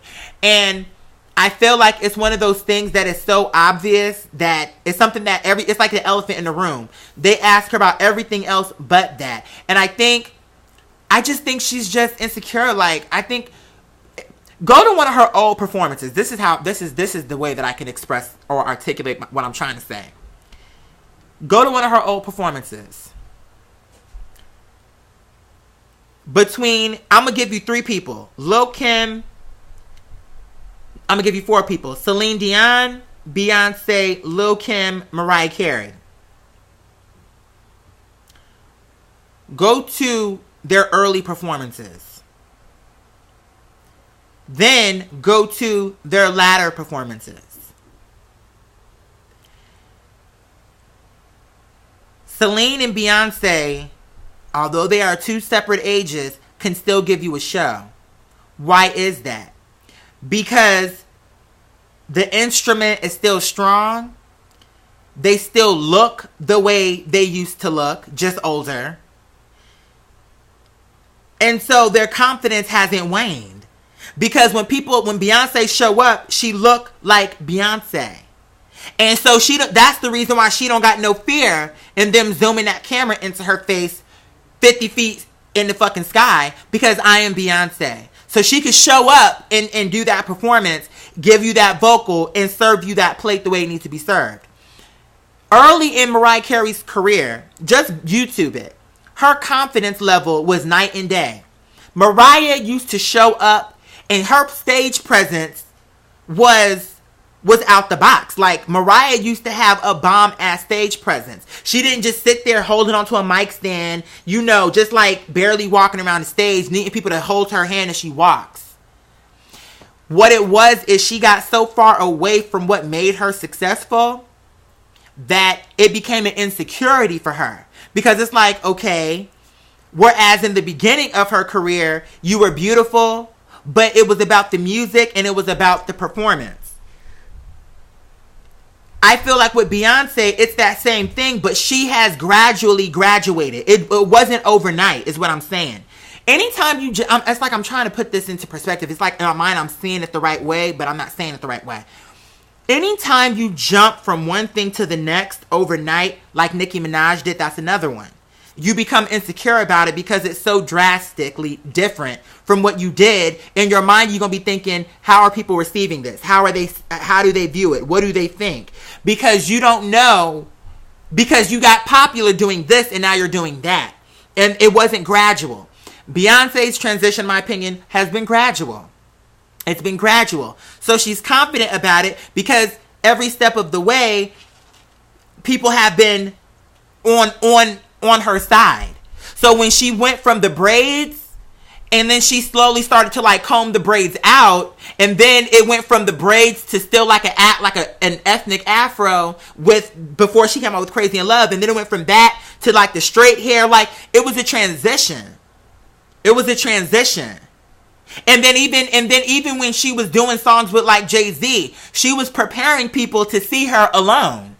Do you see what I'm saying? Like, even when she was still with Destiny's Child, she was Michelle wasn't doing that. Kelly wasn't doing that, in my opinion. Or if she was, it didn't stand out. But Beyonce was already in her mind like, okay, I'm going to slowly get these bitches used to seeing me alone. So by the time they see me alone, they'll be used to me. And then I won't be insecure about it because, bitch, you've seen me alone.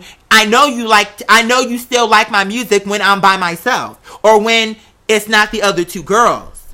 Whereas when Kelly and Michelle did it, they never had that. So it was an insecurity because it's like, okay, we know we can do it with Beyonce, but we never really broke away without Beyonce.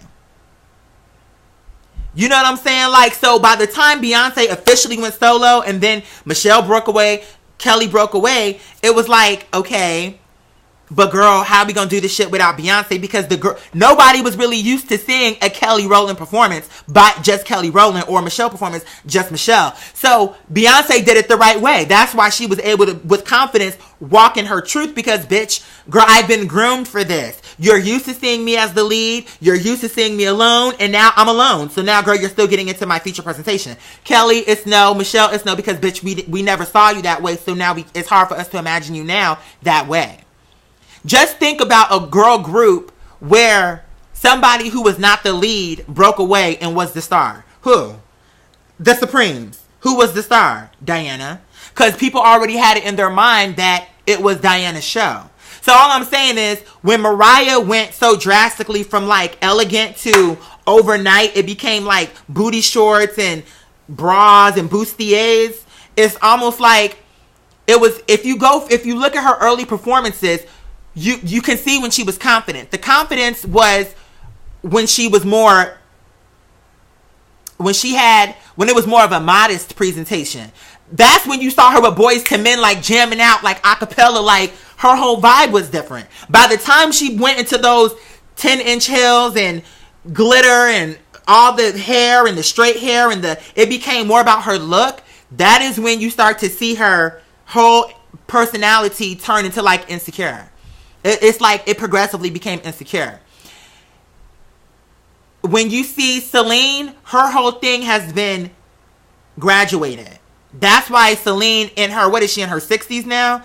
Celine in her 60s can still show up and be confident because Celine has been gradual. Her performances have been gradual. You said, I think Beyonce kept, you said did solo. You said like Camilla from Fifth Harmony did solo.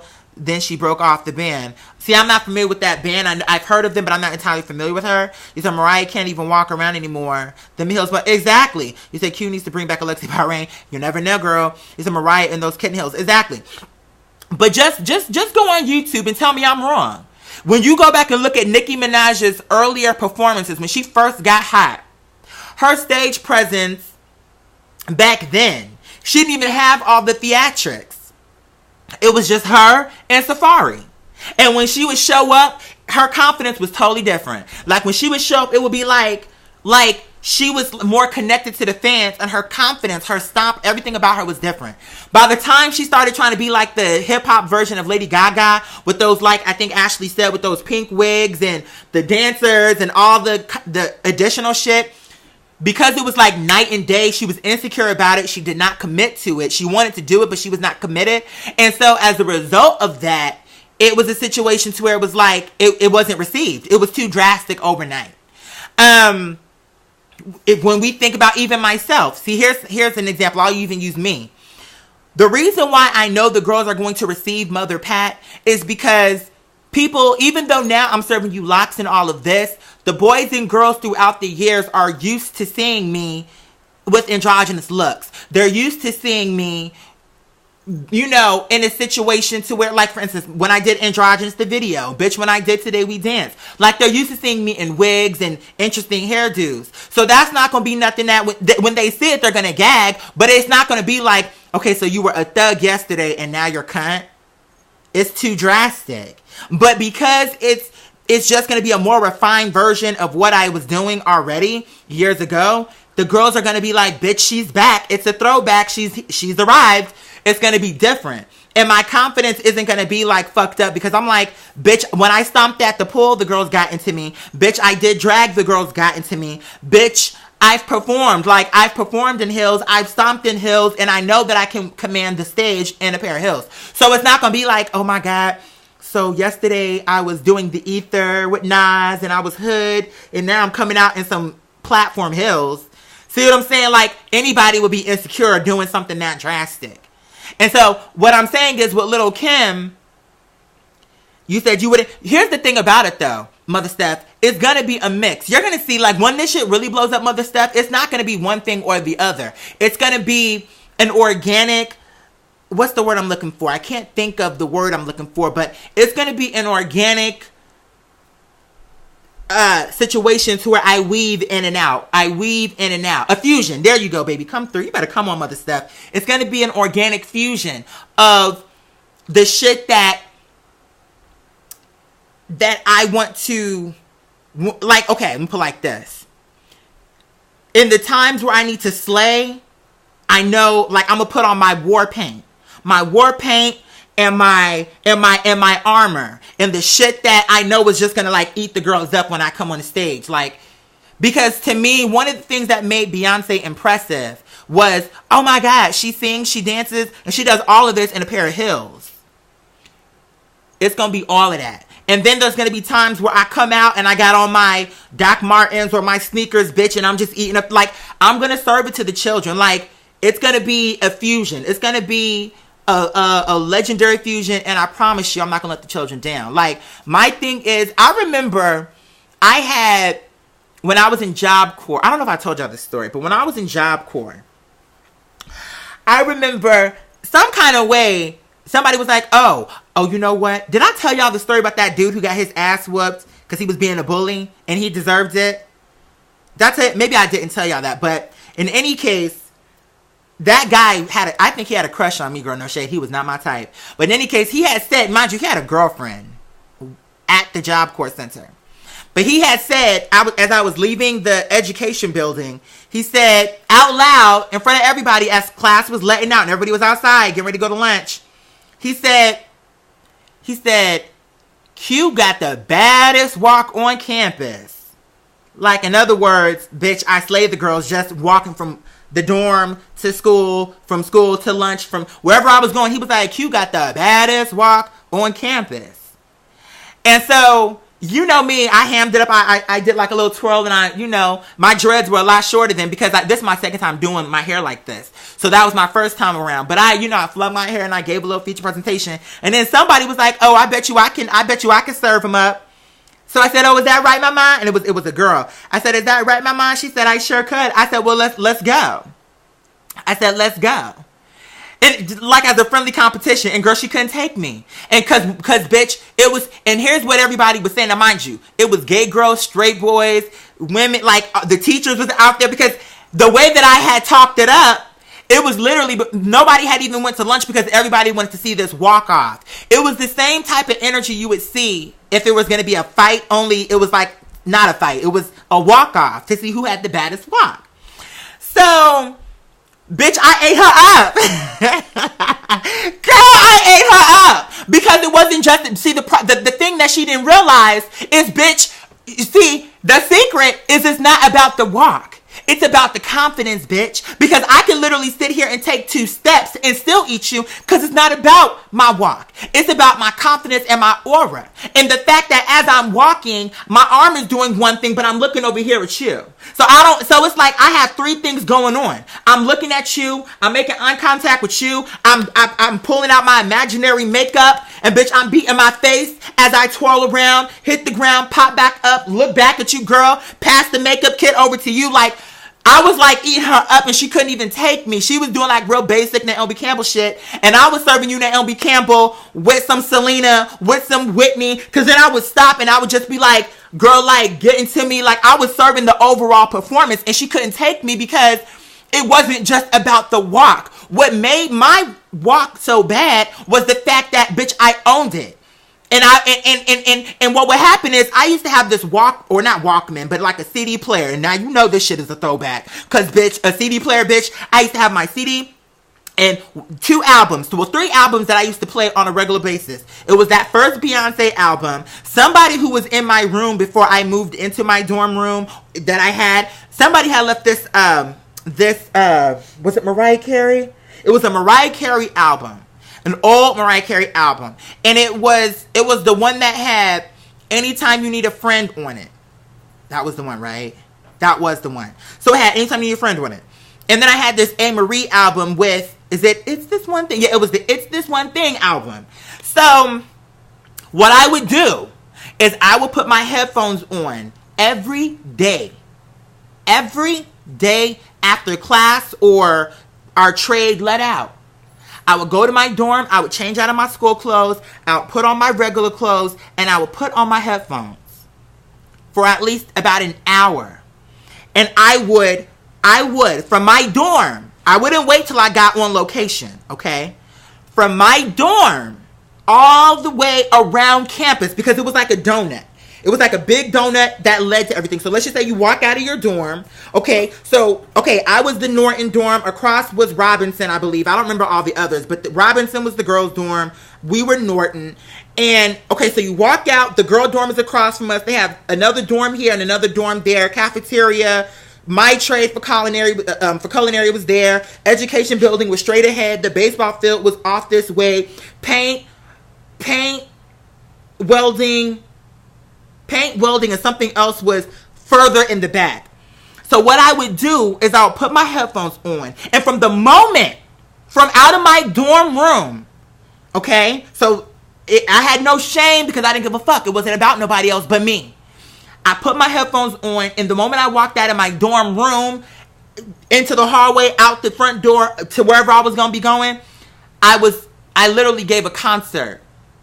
In my head, I would pretend that this was the longest stage known to man. Where as I'm walking past the girls who bought tickets. And I would literally be, as I'm like stomping, I would be singing to the girls. I would be doing gestures to the girls and like performing to the girls. And I would stop around campus for about an hour and just like get my exercise in, but I would be dancing. Like 100% dancing. 100% dancing. And I would see that people would just sit by, and every day people would be like, oh, I like to watch because I know you come out every day. And people would literally, it got to a point where people would know to expect to watch me dancing. They couldn't even hear what I was listening to. But just on the strength that I owned it, and just on the strength that I was so engaged in what I was doing and was having so much fun in what I was doing, where they didn't even know what I was dancing to, but they could hear the music. Does that make sense what I'm saying, you guys? Like, they couldn't hear the music, but because I was so into it, they could feel it through my enjoyment of it, that it brought them joy. That they would literally, it would be, and I would see the same people, they would be watching. And you know, and it got to a point even where some of the teachers would watch, and I would say hey to them because I knew that they would come out to watch my performance.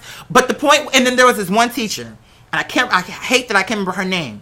But after we did the walk-off, and I ate Miss Thing up, she came to me and she said, and she said it with so much conviction. And I think about her often when I think about where I'm going.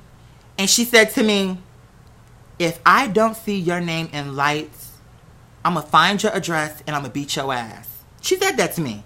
And it was so genuine and it was so real. Like, that wasn't her gassing me up. That was just like a real moment where she looked me dead in my eyes, to where it was like, you ever have a bitch tell you some shit that's so real that it gives you like chills? That was her.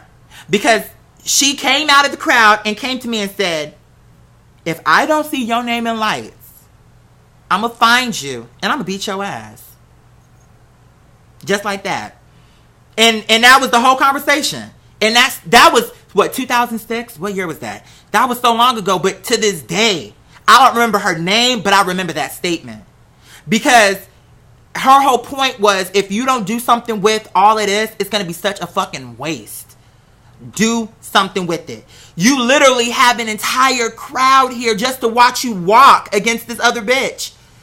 And you think they came to watch her, or you think they came to watch you?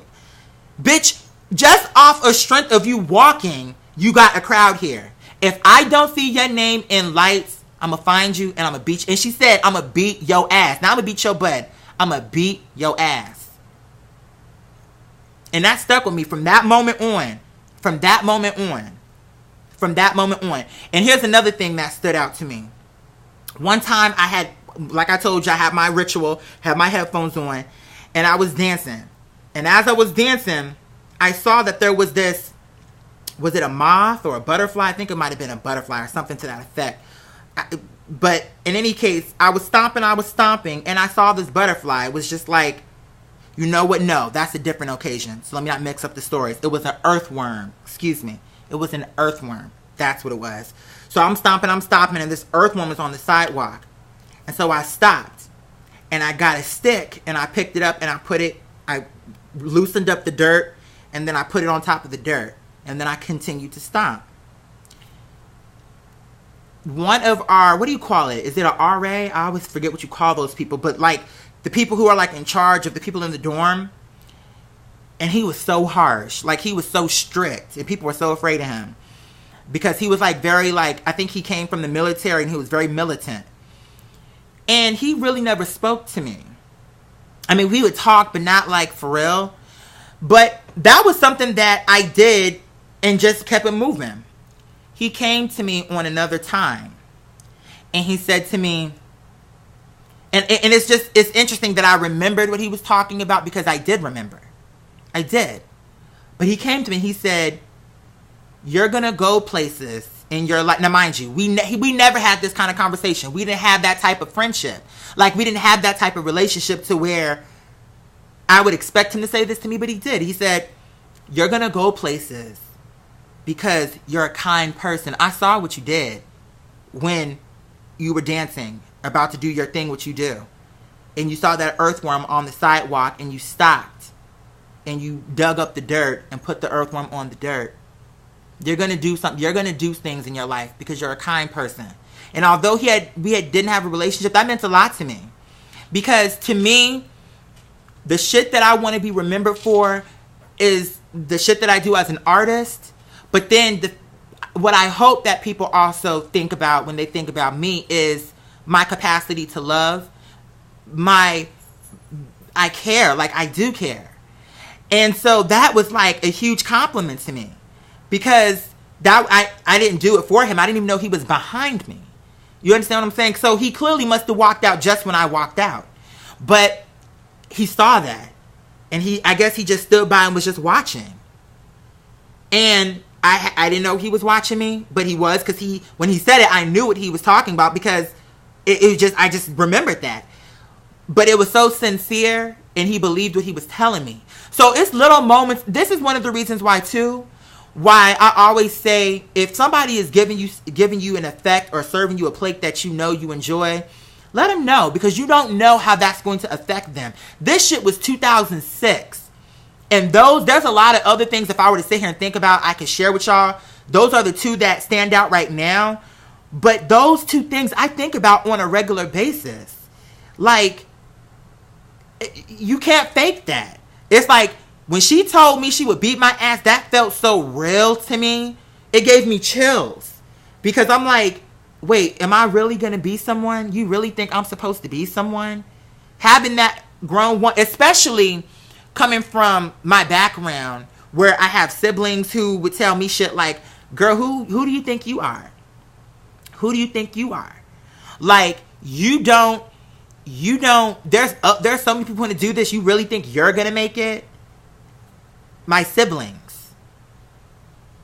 And so to have a stranger say something like that and mean it, you just don't know how what you say to people, how it's going to affect them. So I'm very big on, if I see something like, your hair looks amazing, it might not affect you, it might make your day, you just don't know. But however it affects you, it's going to affect you. In terms of the butterfly story, it was that same dude who I was just telling you about.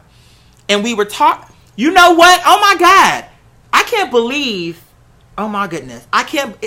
It's a different story, but it's the same story. And I can't believe that I didn't, it's like, I don't know why I separated it, but I did. Here's what happened. So the earthworm was one part. On the time that he told me, that like when he was telling me what he said about you're going to do things because you're a kind person, you have your heart. As he was talking to me, a butterfly landed on my shoulder. Now, before he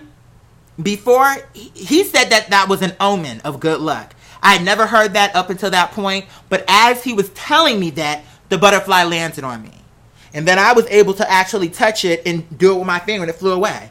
So he felt like that was a good omen. I had never heard that. I thought it was like a ladybug. I thought ladybugs were the good omen, but the point was, I thought it was just a cool moment that the butterfly landed on my shoulder, and I was calm about it, because I mean, butterflies, it's not like a roach or anything. I would have flipped my shit if it was a roach, but because it was one of the insects that I like, when it landed and it had those beautiful colors, and I kind of just did it like this, and it stayed, and it wasn't afraid, and it flew off into the distance. I was like, if it had not been for him, I would have just thought that was a cool thing to happen.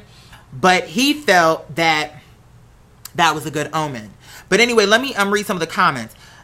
Donald says, my cousin told me when I was 17 that my poetry was so profound. That inspired me to keep going. Yeah, kind words can definitely change the trajectory of someone's path. You understand what I'm saying? But let me continue to read. Mother Ashley says, people often try to make you feel unworthy when they see something in you. Maybe it's because your siblings couldn't. You know what? No, but that I see with all of my siblings, because I have a lot of siblings that I don't even talk about. But with all of them, they've all tried to fight me at different points in time. Because I remember this one time, my sister, she was telling me that, and I couldn't believe, I just felt it was a real evil thing for her to say to me, because why would you even speak that up? But she was just like, you need to stay in school and forget about this entertainment shit, because it ain't going nowhere. You ain't never going to be shit, because there's so many other people who are more talented than you, and why should it be you? Of all the people who are doing it, why should it be you? Like, why should it be you? And she was telling me, she was like, you better hope that mommy don't die, because if something happens to mommy, you're fucked. You ain't gonna know what to do. And I'm sitting there telling her, I'm like, well, first of all, why would you speak that onto our mother? Why would you even say that? I don't understand. You trying to make a point to me by speaking something out into the universe about our mother. Like, why? So that was number one. But then number two, I said to her, without hesitation, I said, I'm gonna do something with my life, boo, and I'm gonna get to where I'm trying to go. I said, what it is you and our other sister gave up on your vision and gave up on your dream, and so now you feel like because you couldn't make it happen, I should not make it happen. And I said, so that's fine. You'll see when you see that the girls get their life to me, then you'll change your tune. Oh no, because it's people. Why? Like she just kept her thing kept being, but why should it be you? Why do you think you deserve it? Like that was her whole thing to me, and I just thought that was so evil because we have another sibling that is like the popular sibling that everybody loves. And everything that he does, everybody is like, oh, like is very engaged with it. In my life, I've always been alone. Nobody outside of my mother and my dad have ever really tuned in to be like, okay, keep doing it. But with my one sibling, all of like the family is like surrounding him. So it's like, so that used to be very hurtful to me because he wasn't even doing as much as I was doing. And he wasn't even volunteering all of that. But at the same time, the smallest thing, it was like the Messiah. The smallest thing. And I'm like, everything I did, I never got no congratulations. I never got no calls. And my mom would tell me, just stop expecting them to do it because they're not going to. But at the end of the day, you don't need them. Prove them wrong. I would say in total is probably maybe including myself, maybe like 10 siblings. There's a lot. I have a lot of siblings. It's so interesting when people think I'm an only child. Maybe the reason why I come across as an only child is because, number one, I'm the youngest, but at the same time, I was always a loner. I remember one time I beat this bitch up because, I think I told the story before. I beat this bitch up because they had thrown this pipe and it hit my brother in the head. And like blood started squirting out of his head and I just blacked out, bitch. Cause I whipped his motherfucking ass, bitch. Girl, pummeled, bitch, pummeled. It's like, I will say that my middle brother and I are the closest between my siblings, because the thing with him is that he never wanted to, as a grown adult now, he's married, he's expecting his first child, which is crazy to me. That's bananas. But the point is, I remember when we were younger, and I would rehearse, I would sing for hours because I loved it. And I would rehearse and I would do vocal exercises for hours, and he would open the door and say, "Shut up! God, shut up!" And I thought that was very hurtful because I'm like, and I would always say to him, I'm like, you saying that, and one day when I'm getting paid, you're going to be asking for tickets. Like I would say, that would be the type of shit that I would say to him. I'd be like, yeah, you say that now till you got to pay to hear this voice. I said, you say that now, but wait until people pay to hear me sing and pay to, see me perform. But I remember when we were younger, when he would have these girlfriends, when he wanted to hear me sing, when he wanted to impress them, he'd be like, yo, sing for her. It's her birthday. Can you sing for her? See how family like to use you? But I will say now as adults, what I will give him is this. He was never vicious to me though. My sisters were vicious to me. My oldest brother that I communicate with, because on my dad's side, unfortunately, I don't really deal with those siblings. With all due respect, it's no shade to them. I just don't deal with those siblings, and it's no shade, but it is what it is. But my oldest brother, he was never like mean spirited about it, but he tried to give me the realist, like, okay, I know that you want to be an artist, but he would say a similar thing, but in a nicer way. Like, maybe you should get a degree in this just so in case this doesn't work out. And so I would say to him, okay, but here's the thing. It's going to work out. So I'm doing this, but it's not because I'm thinking it ain't going to work out. I'm doing it because I want to do it, but it's going to happen for me. But my sisters were evil about it. My sisters were like, you're not going to make it. You ain't shit. You don't have that much talent. And I could find other people who do what you do, but better than you. And I'm like, well, girl, I'm waiting. Show me. Where are they? Where are they? Oh, girl, you see, that's what it is. You're arrogant. I'm like, I'm not arrogant. I'm confident. And how am I supposed to be when my blood sister is looking me in my face telling me I ain't shit? How am I supposed to be? Am I supposed to agree with you? Like, the fuck? So, what I want to tell you all in closing of this episode of NQ is, number one, whatever you do it with conviction. Own it or don't do it at all. Because I'm telling you one thing. I don't know everything, but this is one thing I know for certain. You may or may not make it when you give it 110%. But I can guarantee you won't make it when you don't. It's no doubt in my mind. If you half-step it, you ain't going to make it. You may or may not make it when you give it 110, but you for damn sure won't make it when you give it 50. Go into everything you do with pride. Stand behind your work and solidify it. Strengthen it. Own it. Don't let nobody get into your head and got you thinking, oh, I'll give you one more example before I let y'all go. On YouTube, I don't know how many of y'all saw that performance that I did when I won that competition for my college. And I'm going to just tell y'all real quick. I feel like I've told the story before, but I just to make the point, I'm going to tell it one more time. When I was in college, they had a competition. I can't remember what they called it. Something like spring bling contest, blah, blah, blah. And whoever won would open up for Lloyd, algebra, some chick from American Idol and somebody else. Okay? And so I saw that flyer and I thought, I feel like I'm good enough. Like, I feel like I'm good enough. I could win. But then I thought, but you know, my college is kind of urban. Like, there's white people here too. But I feel like the people who are going to show up for this are going to be like urban, and they may not get me. They may not get me. I said, but you know what? You know what? You'll never know until you try it. You don't know what people can get unless you try. So I said, okay, I'm going to do it. So I signed my name up. And once I dropped, you know, my name into that thing to sign up for the thing, I said, there ain't no turning back. I'm in there now. And if I back out, then people going to be like, oh, you a coward. So you either going to sink or swim. So maybe the 2 weeks leading up to the contest, every day for like 2 to 3 hours, I went over my lyrics. In my living room, I would pretend like I was performing in front of people. And I got comfortable.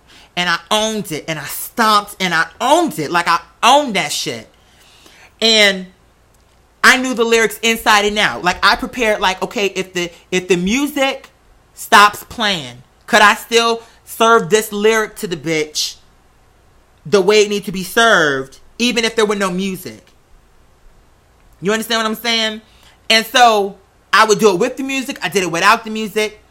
And then on the day of, I'm looking. It was so hood. Like, you had all the hood niggas. You had all the hood stars. Like, maybe like 3 or 4 white girls showed up. But it was so hood. And I'm watching the girls one by one. And I think I was the last bitch to perform. Because the girl who was in charge of the contest, she was, which by the way put more pressure on me, because she was like, oh, Quadir, girl, he's a YouTube star and he's going to shut it down, girl. So let's let him headline the contest. We'll let him go last. So that means that I have to be better than everybody that went before me. So I'm looking at the girls go on. The one girl goes on. Okay, she ain't bad, but girl, I can sit her down. The rapper goes on. Okay, he ain't bad, but I can sit him down. Everybody that went on, I'm like, yeah, I can do this. Because I was like, I ain't trying to be cocky with the shit, but I know that I'm going to be more engaging than every single person that has come on this stage. So when I got on stage, I remember it. Everybody's face, because I had on these purple skinny jeans. Oh my God. I had on these purple skinny jeans. I had on this t-shirt that I've had since I lived in Phoenix. But see, it was a kid's shirt, but it was like an extra large. So on me, now it actually fits me the right way. Although I retired it because my dad gave me that shirt.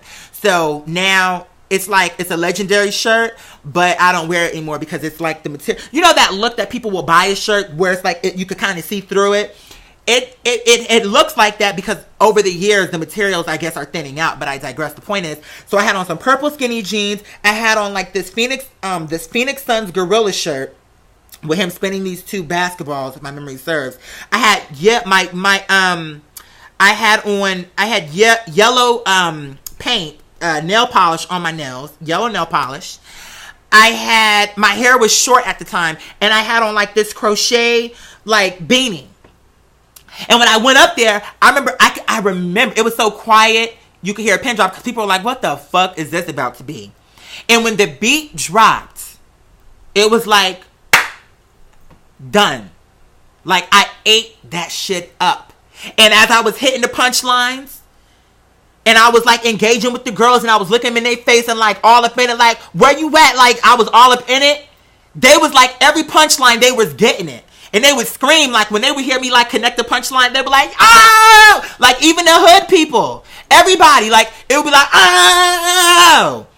And I knew that I had won. I knew that I won. Because I knew that nobody else was able to get this reaction out of the girls. I sang Stomp the Pavement. So I did Annihilation. No. I opened up with Stomp the Pavement, and then I closed out with Annihilation. And bitch, I turned it. And so I won.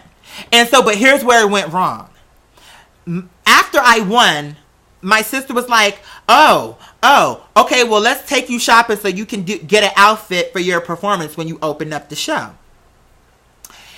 And, when we were there, she was like, oh, but don't do anything too feminine because Don't do anything too feminine, because you have to remember your audience. And if you do too much, they ain't going to receive it. And this, that, and the fourth. And I allowed this bitch to make me insecure.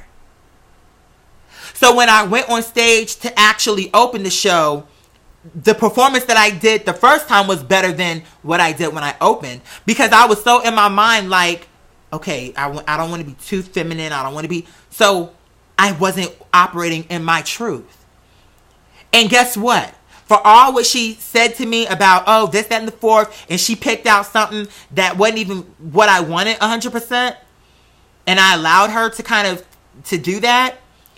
For all of that, my sister lived up the street from my college where the concert was taking place. Do you think she came to the concert? To see her little brother open up for Algebra and Lloyd and all these other people? And Sammy was there. Sammy performed. I opened up for Sammy. Like, you think she came? You think she came? She didn't. Up the street. I think the tickets might have been like $15. She couldn't even pay $15 to see her little brother open up a show. And that was so hurtful to me, because for someone who didn't even come to the show, I let her have so much say on my performance. And that's one thing that I really regret, is that I did not own that moment. That was my time to really turn, and I didn't do it because I allowed somebody else to take me off of what my mom, you know what, my mom was just feeling bad for me that she didn't come. But my mother, she wasn't surprised. But you know who was there? My mom. And my friends. See, this is the reason why, Ashley, I don't know if, do you mind if I won't go into specifics, but do you mind if I share a little bit of what we talked about with that email? If you do, I won't go into it. Okay. Why what you said resonated with me so much is because I understood exactly what you were talking about. Because I have family that is exactly like that. I had people who had to ride the bus from downtown to this area. People who took off work to see me perform. And when you watch that tape, you can hear them in the background screaming for me, my friends. At that time, people who were in my life. And my mother was there. And I could see her off in the distance. I wasn't sure if it was her, but I thought it was her because I saw the scarf. And I'm like, so what I'm saying is, who you decide to help and who you decide to take along with you should not be determined by who shares DNA with you. Because that was my sister. And she lived up this literally less than 2 miles away. I mean, it was the college. If you bust that left out and bust the right and just go straight, you're at her complex. $15 for the concert. You're up the street. You're home. And you couldn't even stop to come through and see me perform. My first time ever opening a show, and you didn't even come through for me. But my mom came through. My mother came. And you know what else my mother did? My mother also came to my very first, was it my first drag show that I did? And that's the reason why I love my mother. Because every step of the way, she has tried to put me in a position to be okay with who I am. And so that and even when it was difficult for her, but see, that's a parent for you. Because a parent, in my opinion, is they're there to help guide you, but to also allow you to figure out who you are in a safe space. Does that make sense? But my mother, it's like when I became of age and I could make those decisions for myself, and I remember when I first told her that I wanted to get into drag, to try it out. And I could see she was nervous for me. Because one of my mother's concerns that I remember we were having a heart-to-heart, and she told me, she said, one of my concerns is that someone's going to hurt my baby. That you'll be out. Because my nephew had been gay bashed before. And so that was one of her concerns. Was that somebody would snatch me or hurt me or lay hands on me. as just a gay person. So now we're adding on top of being gay, and now we're talking gay, black, and a drag queen. So I could see the concern in her face, like the concern. But she supported me. And I remember the first time, this is when my cousin was still, my older cousin, I think this is my second cousin. She was living with us at the time. And I remember the first time I came down to show them my drag persona, Phoenix Majesty. And I came downstairs. And when I came down, I don't even know how to describe this emotion that was on her face. On both of their face. Because one part of it was, it was shock. But then it was also, you look beautiful. Because they were both like walking around like, you really look good. Because with the little money that I had, I put it together. I got me some little Payless heels. And bitch, I put it together. On my first drag performance, I believe it was, my mother came to the show. And I don't know how it got out that maybe I was talking to one of the other drag queens and they told the MC or the host. And they gave my mother a shout out and they gave her so much love. And that made me very emotional because my mother deserves those accolades. She deserves those accolades. Because my siblings can be a hot mess, but she stands by her kids. And even though that she wasn't maybe 100% comfortable in that world, she was front row and center. As her son came out in a wig, heels, glitter, all this shit what I was doing, she was there. And when I came out, the way that I used to do my drag performances when I was young is I would sing first live. And I remember, so actually it was my second drag show because the first one that I did, it was amateur night. And I'll never forget, it was this club out here called Club Jungle. And I remember I came out and I sang a cappella. And I did my all. And I remember hearing in the audience people saying, is he singing live or is this a tape? Like I remember people, I could hear it in the audience. They'd be like, is he singing, is this him or is this a tape? And I'm like, okay, so see, that's how I know that I'm giving them the right performance because see, bitch, I'm not going to be one of those drag queens that serve you like RuPaul vocals with all due respects to Mother Rue. It's no shade to Mother Rue. But I feel like Mother Rue and some of these other drag queens give you like Broadway. And that's all they give you is Broadway. Like, they give you, like, yes, mother, I'm coming home. Like, I'm like, no, I'm not serving you that. I want to give you pretty. I want to give you falsetto. I want to give you cut. I want to give you R&B. Like, I want to serve you, like, I want to serve you a soft, like, I don't know. But I knew it when I was doing it that that's what I wanted to serve. And then once I finished that, then, bitch, the beat would drop and it would go into Deja Vu or it would go into, whatever the Beyonce song that I was doing at the time because I was really into Beyonce at that time. And I remember I would perform Deja Vu, bitch. Sometimes I would kick off my damn shoes and, bitch, I would turn. I would be in the audience. Like, that's the kind of performer I am. Like, I want to interact with the girls.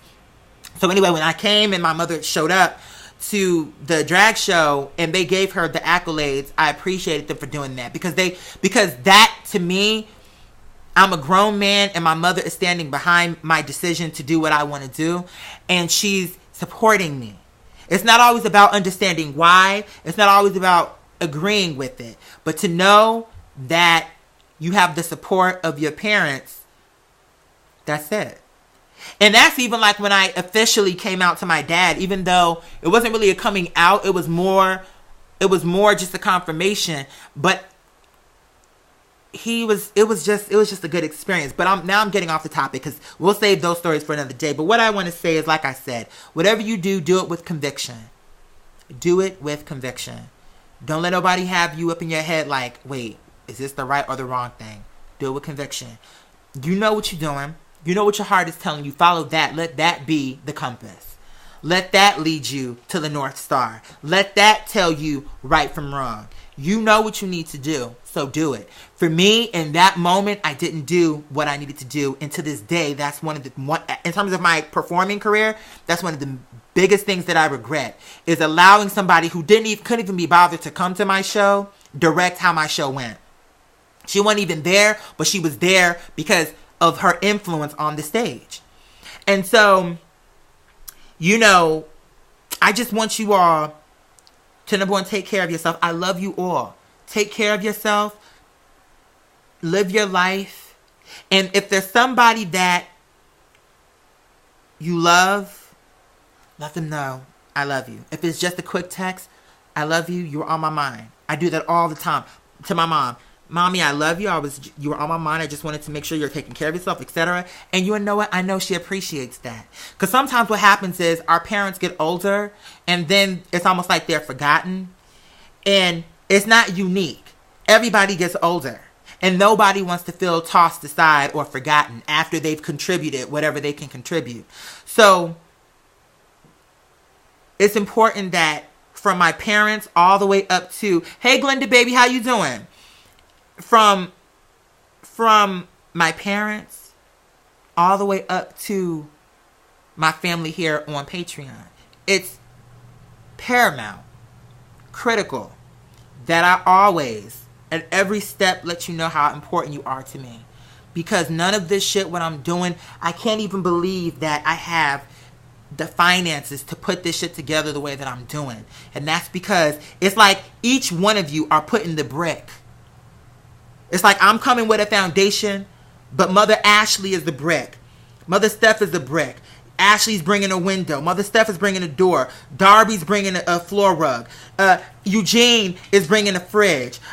Steven is bringing the ceiling fan. It's like all collectively, what we all bring to the table is what is allowing me, enabling me to do what we're about to motherfucking do. And I pray and inhale. I mean, all of the people on this platform.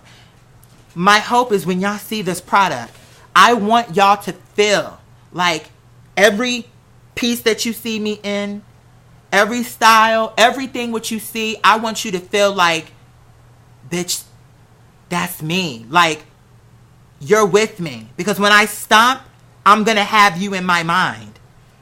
My team, like, girl, we can't be half-stepping because the girls are waiting.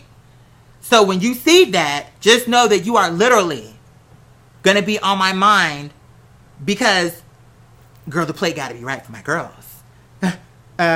She said she don't want no cilantro. What's this? It looks like cilantro to me. Well, no. She said no cilantro. Okay, so send that back. What's going on with this? You know she's lactose intolerant, right?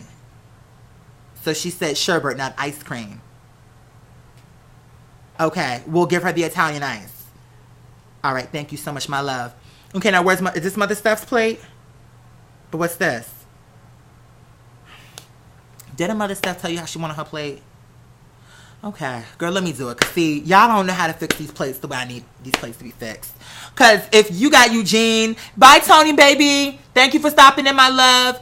If you got Eugene rolling in, Mother Steph is rolling in, Ashley's rolling in, Jamel's rolling in, Angel's rolling in, Donald's rolling in, Steven's rolling in, all these girls, Ahmed is rolling in. Okay, girl, it got to be right. And it's going to be right. So, that being said, to answer your question, you know I've had Arabic food, of course. Of course. But I mean, in general, to be honest with you, I'm not really big on ethnic food. There are certain things that I like, but I'm very picky. I like the shit that I like, and I stick to that. And that's what's so crazy, because I say picky, but I'm not really picky. Because to me, picky is, oh, you don't even know what to get him. I'm not picky. Give me a cheeseburger and fries. Give me a cheeseburger and fries, boo. Cheeseburger and fries, not really that difficult. Give me a slice of pizza. To me, picky would be, oh, girl, I am a gluten-free vegan who gotta have, you know, it gotta be quinoa with some brown rice. Like, girl, okay, now we're doing a little bit more. Now we're doing a little bit more. You know what I'm saying? And I can't wait for you to remix me either. It's gonna be, y'all, this shit's about to happen. This shit is about to pop.